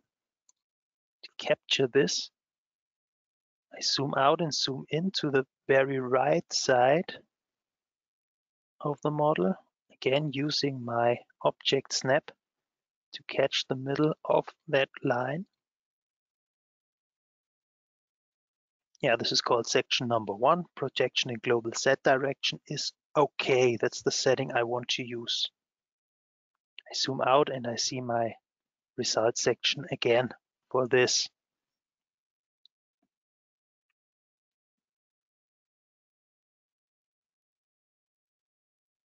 Okay, so what we have now, we again used our surface mesh refinements. I'm going to show you once more the global mesh settings, where you also have settings for surfaces. And there, by standard, you have triangles and quadrangles. You can switch this to quadrangles only, and you can also try mapped mesh preferred. These are some settings you might need to try out and test on more complicated models. Now for our rectangular surface, there's not much to change here. So I just leave it like it is, because you see we have very regular meshes here and all built from rectangular FE mesh elements. So there's not much to change in the global mesh settings. But just in case you have some really strange looking meshes, there's one good sentence you can keep in mind, and that's an FE mesh that looks good from a point of aesthetics is always a mesh that is also good for accuracy and your calculation. So the better the mesh looks, the better the results are. Okay, I added the load case again. We again have our self-weight load case. I added it to deactivate the self-weight because we want to have a concentrated load here, and so I rename the load case just for myself.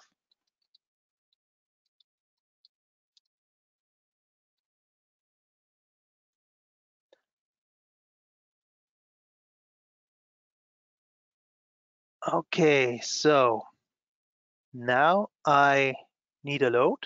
I've forgotten to do this, so I go to the section where I have my different loads and I go to the nodal load.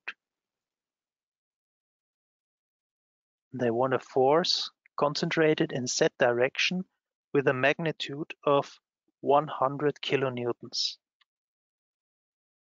So this is basically, you can see on the bitmap, a concentrated load on one node in global Z direction. I assign this to my different nodes, where I go to the first surface with that middle node. I also pick all the other middle nodes of my surfaces. And I say OK. You see in the dialog, nodes 5, 10, 15, and 20 are selected for assigning of this load. When I say OK here, I will delete my mesh, but that's OK. And I say yes. And you get the visualization of these node loads. Good. I go to calculate. And while the program runs, I'll have a drink.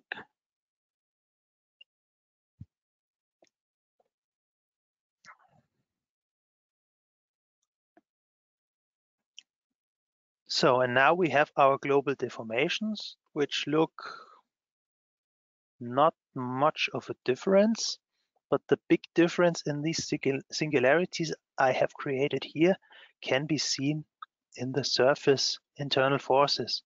So I go to MX and activate my result sections. Okay.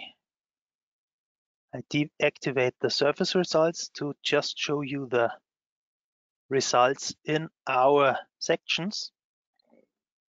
Again, I will go to the bottom of this navigator to activate the local extremes.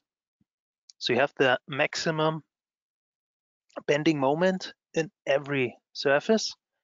And you see one thing that's very typical for a singularity is that the finer your mesh gets, the higher the magnitude of the internal force due to that singularity, but the smaller the area where you get that high peak. So this is very typical for singularities, that the smaller the FE mesh, the higher the magnitude and the smaller the area of the singularity.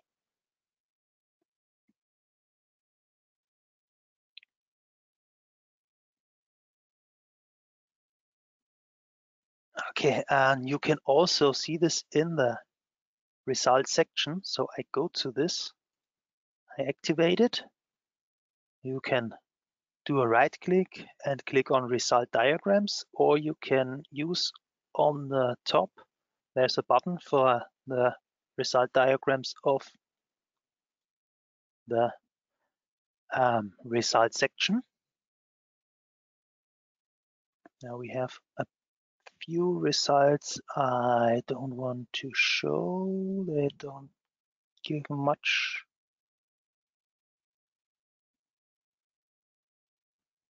Where are the line supports? Yeah, it's here, PZ. We don't need this. And also don't need the deformations. I just want to look at the bending moment mx here right now. You can also see on the right hand we have a very high peak, but on a narrow part of the surface. So what can you do to handle this? What can you do to handle this situation? The problem is you cannot really tell what of these results is the correct one, because neither of them are. This is really just a numerical problem. In your real life surface, you will not get such a peak when maybe a person, or well, 100 kilonewtons is a bit much for a person, or maybe a vehicle or a machine doesn't stand on one single point. So you can use a smooth range in this diagram. On top right, you have a button for activating smooth ranges. And there you can edit different smoothing ranges. So when I go to the left, this is about at a place of 4 meters. So I start a smoothing range at 3.5 until 4.5 meters with a length of 1 meters. And I want to smooth this bending moment. I add a few other of these ranges from 11.5 to 12.5 meters and 19.5 to 20.5 meters, and the third one from 27.5 to 28.5 meters. So these are my 4 smooth ranges. I want to enter here, say OK. And now you can see that we have a average of 30.69 kilonewton meters per meter. In the second surface, 31.67, then 30.69, and in the last one, 27 point something. So this is something you can use to average these peaks, to get at least a glimpse of what might be the correct solution in this case. A second possibility, I want to show you how to maybe get rid of these singularities or keep the influence of them as small as possible, is that I will copy this load case. I will create a new one. So I go to my active load cases and make a copy of the current one and just say OK. And in this load case 2, which is not a concentrated load, so I go back to editing it again. And I will call this free rectangular load.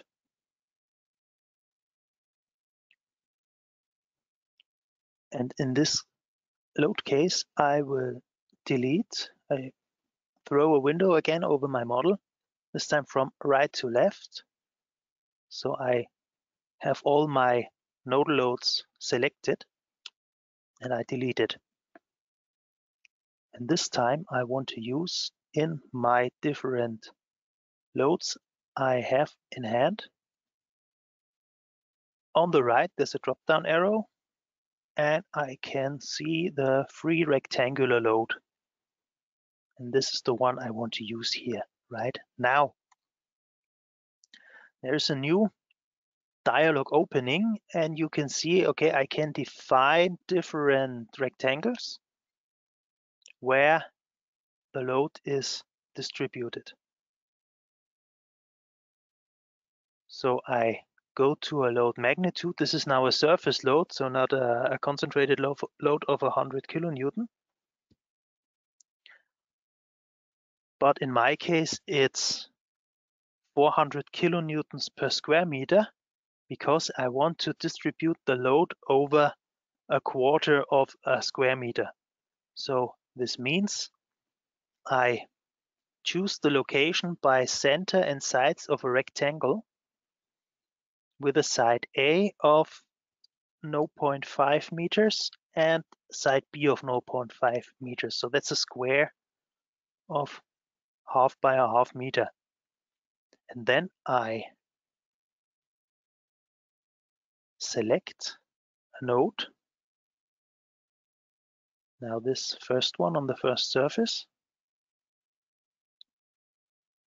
to get that load on and assign the load to surface. Also choose the first one. And when I say OK, you can see that this is a hovering load of these 400 kilonewtons per square meter I entered, and this is now distributed to our surface. Okay, now I will do the same.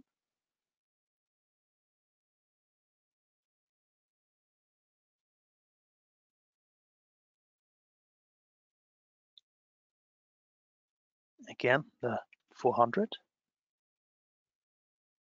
Now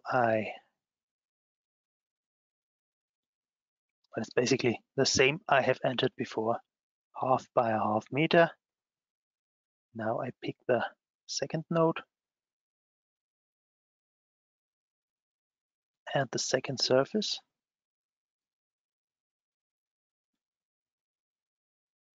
And now I have my second load created. And just to speed things up, I don't hit OK, I hit apply and next.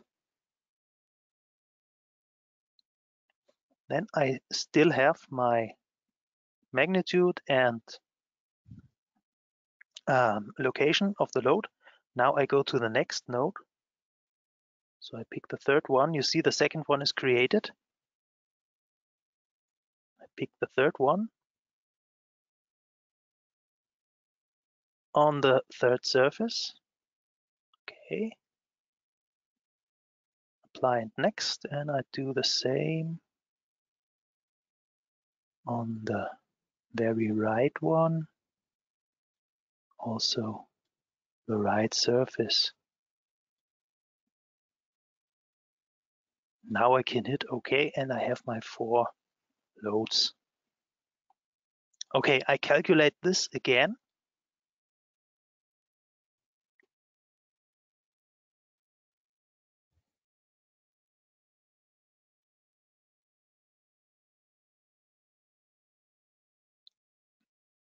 And there you can see that is a big improvement. When you just look at the peaks of these internal forces, they are now very close to each other.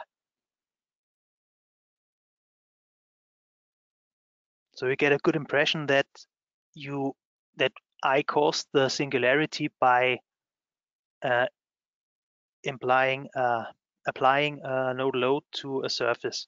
So if you now can spread the load over a surface, this is much closer to reality than the case with the nodal load I had before. Okay, I will save this model now.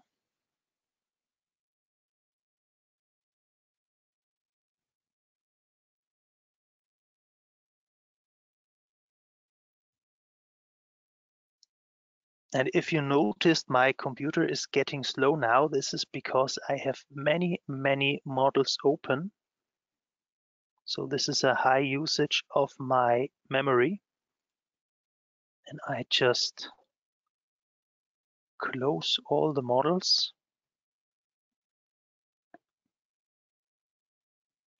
So when we do our final model together, that the program should respond quicker.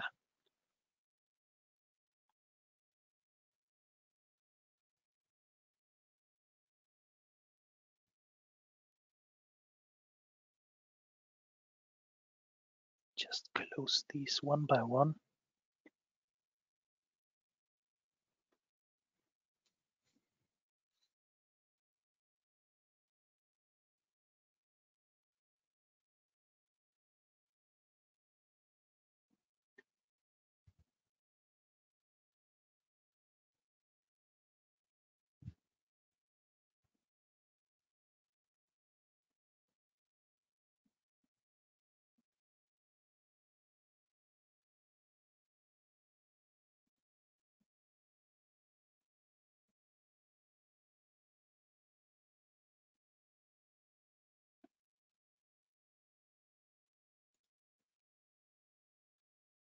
So, okay, now we get to our final model. I open a new one.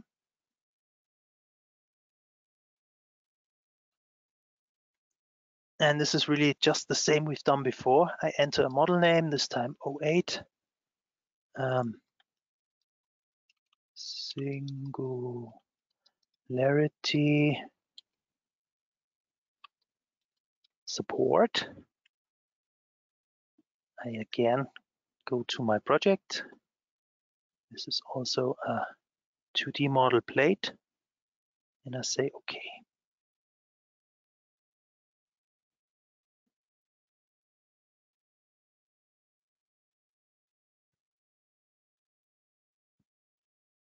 Again, I create a rectangular surface.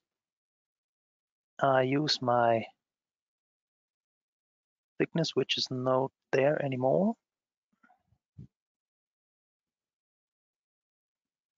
Create material, C3037.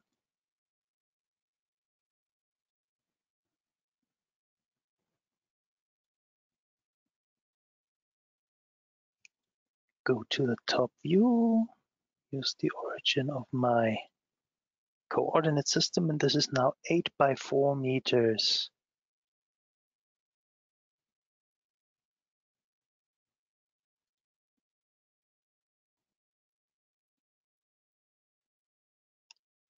I dismiss the function, and now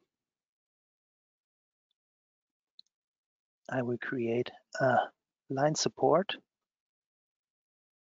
This is again hinged.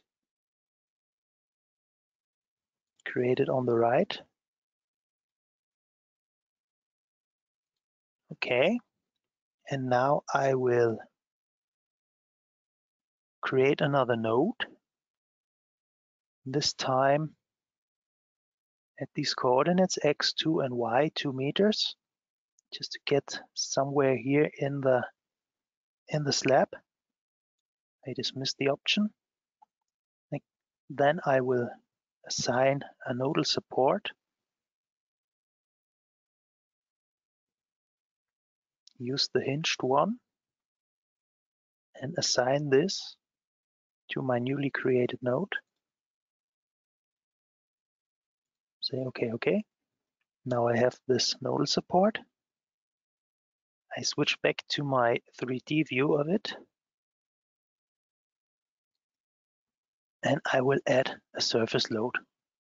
You know the drill. It's basically the same as we did the whole session through. Surface load. Okay, assigned to surface number 1. This looks good. This is what I wanted to have right now. Now again, the same drill. I copy all, including the load, and move and copy, create copy 3 times. Again, 10 meters.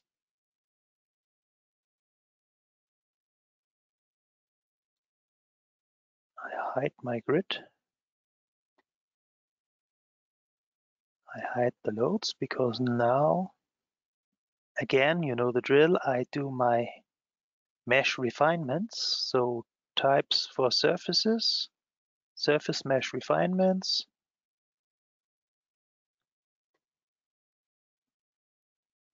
Two meters on surface 1. Next one, 1 meter, surface 2. Apply. You see the assignment of the mesh refinement to the surface is already written down here. We have 0.5 meter and assign it to surface 3 and 1/4 meter and assign it to surface number 4.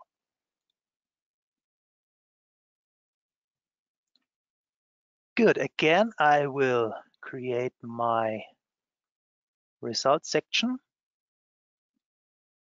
using the object snap. middle of the left to the middle of the right, all like before. So this is now our system. I just check the load case again, just to deactivate the self-weight. This is now a surface load, and I directly calculate it.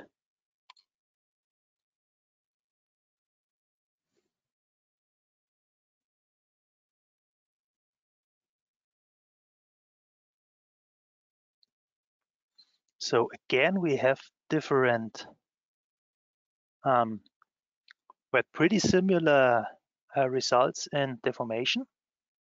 But now when I look again in my internal forces of the surfaces, I go to MX. You can see again that we have a very high and narrow peak in the smallest mesh refinement.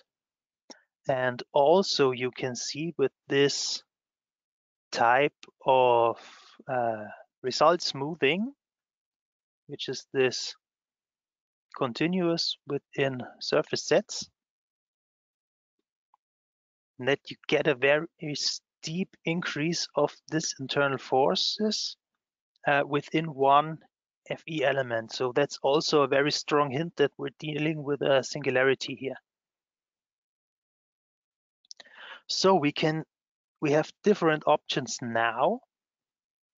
One thing is we have a rigid nodal support, which is something that can often be problematic. Just deactivate the results here to edit the nodal supports.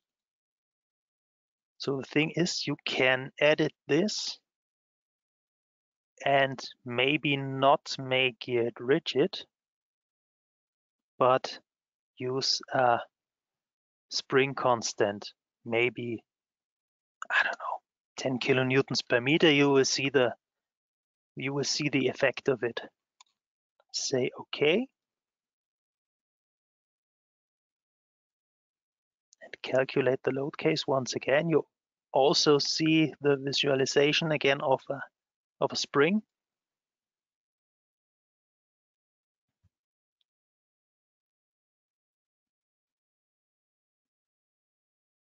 I go to the deformations.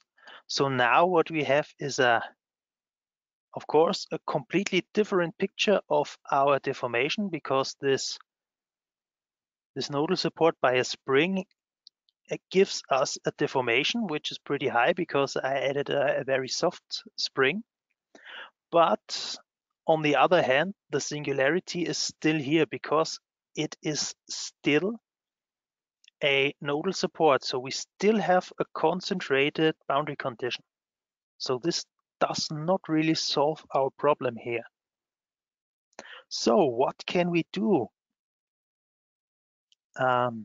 When you make a foundation slab, you usually don't use nodal supports.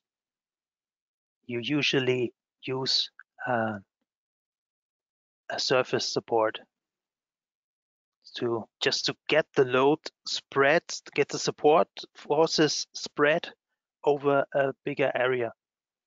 And what we can do now with this, maybe you have this, maybe this is a ceiling resting on a column, for example.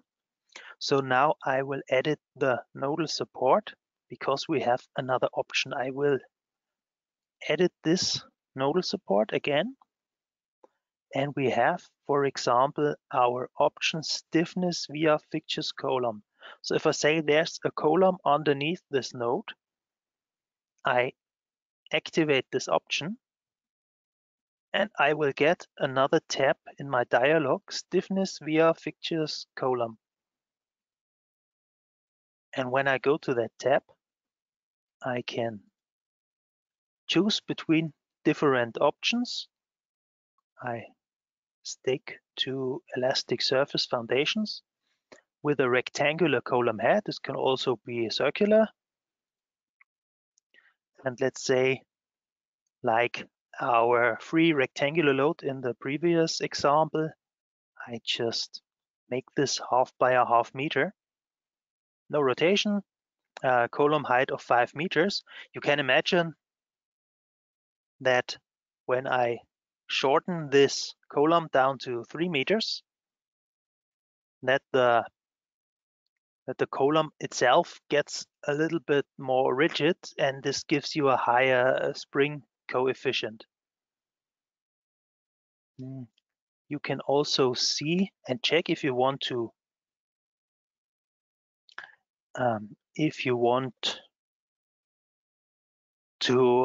hand calculate fixtures column like this.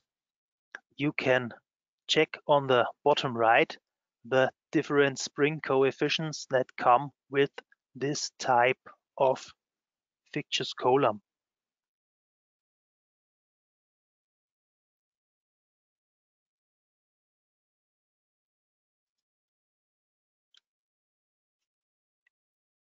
Exactly. So now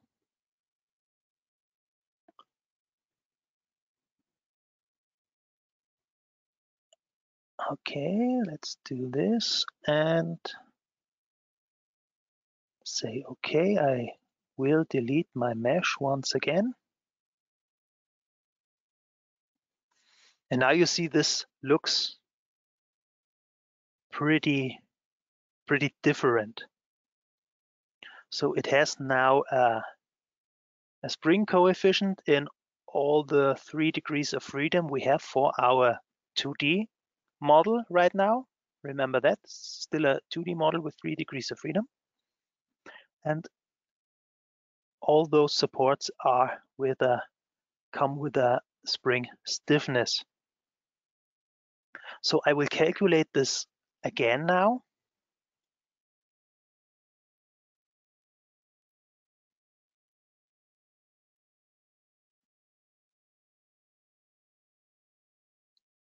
And I zoom out. Now you will see that there's a rectangular hole in all of those 4 surfaces. So what does this mean? This means this hole represents the surface of the fixtures column we have just entered. So this is this 1/2 by a 1/2 meter column. So this is cut out of the surface because the support is spread over this surface, and the internal forces on the surface are spread out a bit.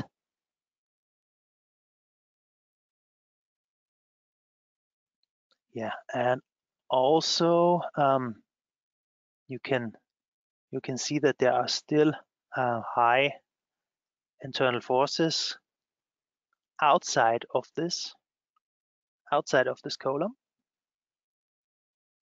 Just check the local extremes. So there is a difference in these local extremes, but you can see, like in our first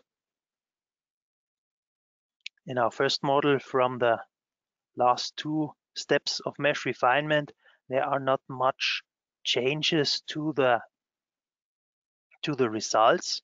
So you get finer, you don't get much of a change in the result, but this still is very close to our singularity. So we can do some different things now to get rid of a singularity. And the one thing is to add maybe when I use this one, I add another mesh refinement on that node. So I go to node 15, I edit that node, and I can add a mesh refinement on a node. And then can add a nodal mesh refinement. I just show this to you. You don't have to model this along with me. Make this rectangular with a side length of, well, we have a 1/2 by a 1/2 meter column. So this maybe now has a meter with a tenth of a meter in the inner part of it as an FE mesh length. Say OK, just to show you how this looks. So there you can refine the mesh to that very interesting point. And afterwards, you have the possibility to, when I go to special objects, you can use, for example, those surface result readjustments to smooth out those surface results. So I assign this to surface number 3. This is almost the same as we did before. We have a rectangle with 1 meter A, 1 meter B. We choose the center position.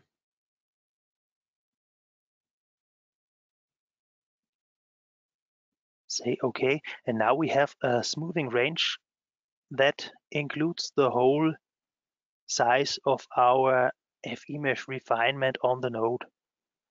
And if we just compare this,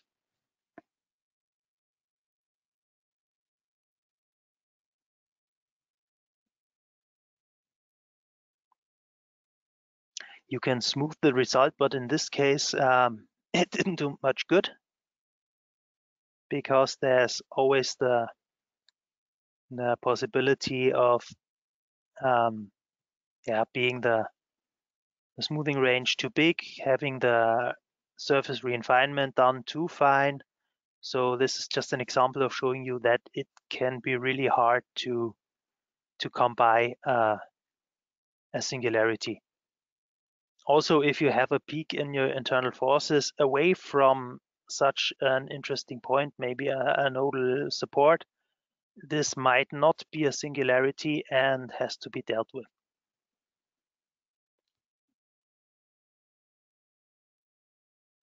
Okay, so that's all for this model. I just undo my last steps. This was just to show you.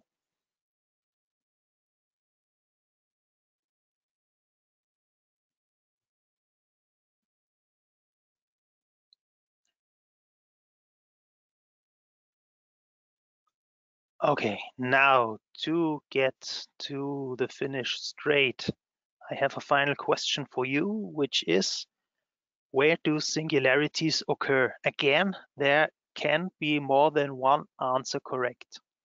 Please answer now.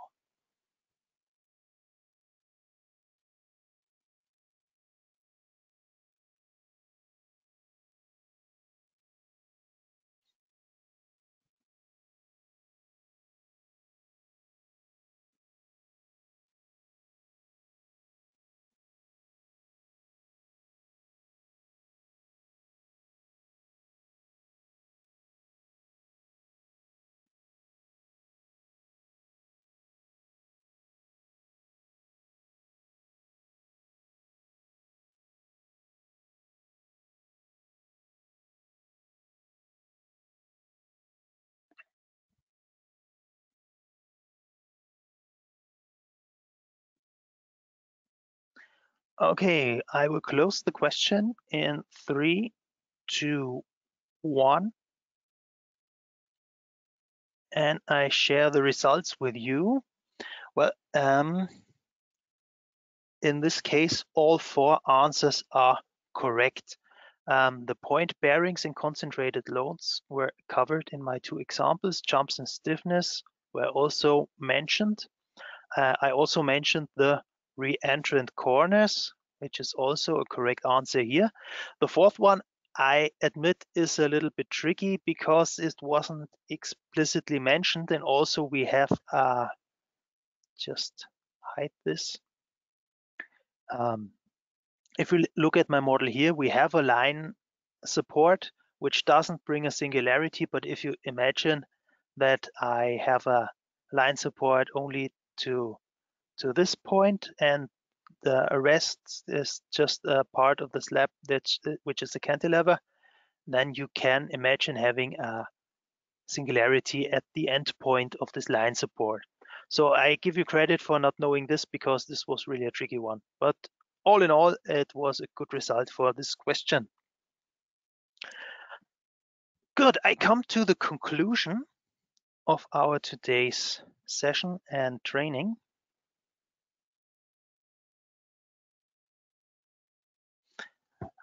Which is we've covered the basic topics of basic methods of finite element analysis. I've given you a few examples to see how these principles are used in RFEM. We've covered basic beam theory and plate theory, compared them. You know now the difference between the Kirchhoff and Reiser-Mindlin theory.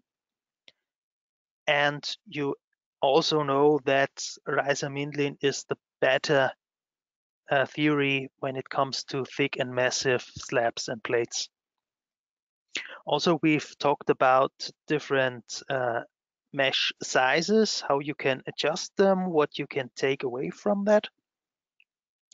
And we've talked of a really nasty problem when it comes to FE analysis, which are the singularities.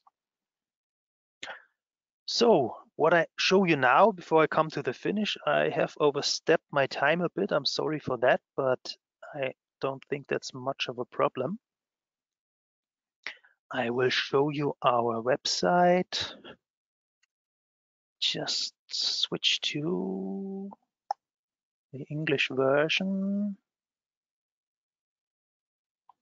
And there you can always look at support and learning, browse our frequently asked questions, our knowledge base. And when we come to our support and learning online training upcoming, you can look for the next online trainings we have. So here are students reinforced concrete design on the 7th of May. This is the next one. If you haven't subscribed for this, you can do so right now. And also, which I highly recommend you, on the 24th of May, students introduction to timber design. If you want to see me again, you can see me here on this day. Also, I don't know if you are already doing your final exams and bachelor or master thesis. You can always submit your thesis, which you have done with RFEM 6. So if you used RFEM 6 for your exam, for your master thesis or bachelor thesis, you can submit this, and this is not just for fun. You can have benefits from submitting your thesis. So you get posted on social media, you get a bit of a boost when it comes to starting your career as a structural engineer, and you also get a gift which comes with a €50 Amazon voucher, which also is something I think that's pretty good. Yes, and last but not least, if you have any questions, you can contact our support via email or down on the bottom right. This is now set to leave a message when one of our support colleagues is active in the chat. This states chat with us. And yeah, maybe you want to ask me a question, you can find me many days of the week in this chat. Good, so that's all from my side. Paul, do we have any questions left? Anything to show? Anything I have forgotten maybe? No, I think everything is set and there are no questions not answered. So I Great. think everything's clear. Thank you very much, Paul. So I would give you one last hint. When I close this training session, please stay put, stay in this session, because there's an evaluation coming up. So we ask you a few questions. This will take no longer than 5 minutes. Just do the evaluation and you can give us points. So 1 point means this was a really bad training, I want to see this guy again. And 5 means, hey, Jürgen is great, I want to see him more often. Okay, that's all. I thank you very much for your attention. Have fun, have much success in your further studies, and maybe see you in 2 weeks. Thank you. Bye-bye. Bye.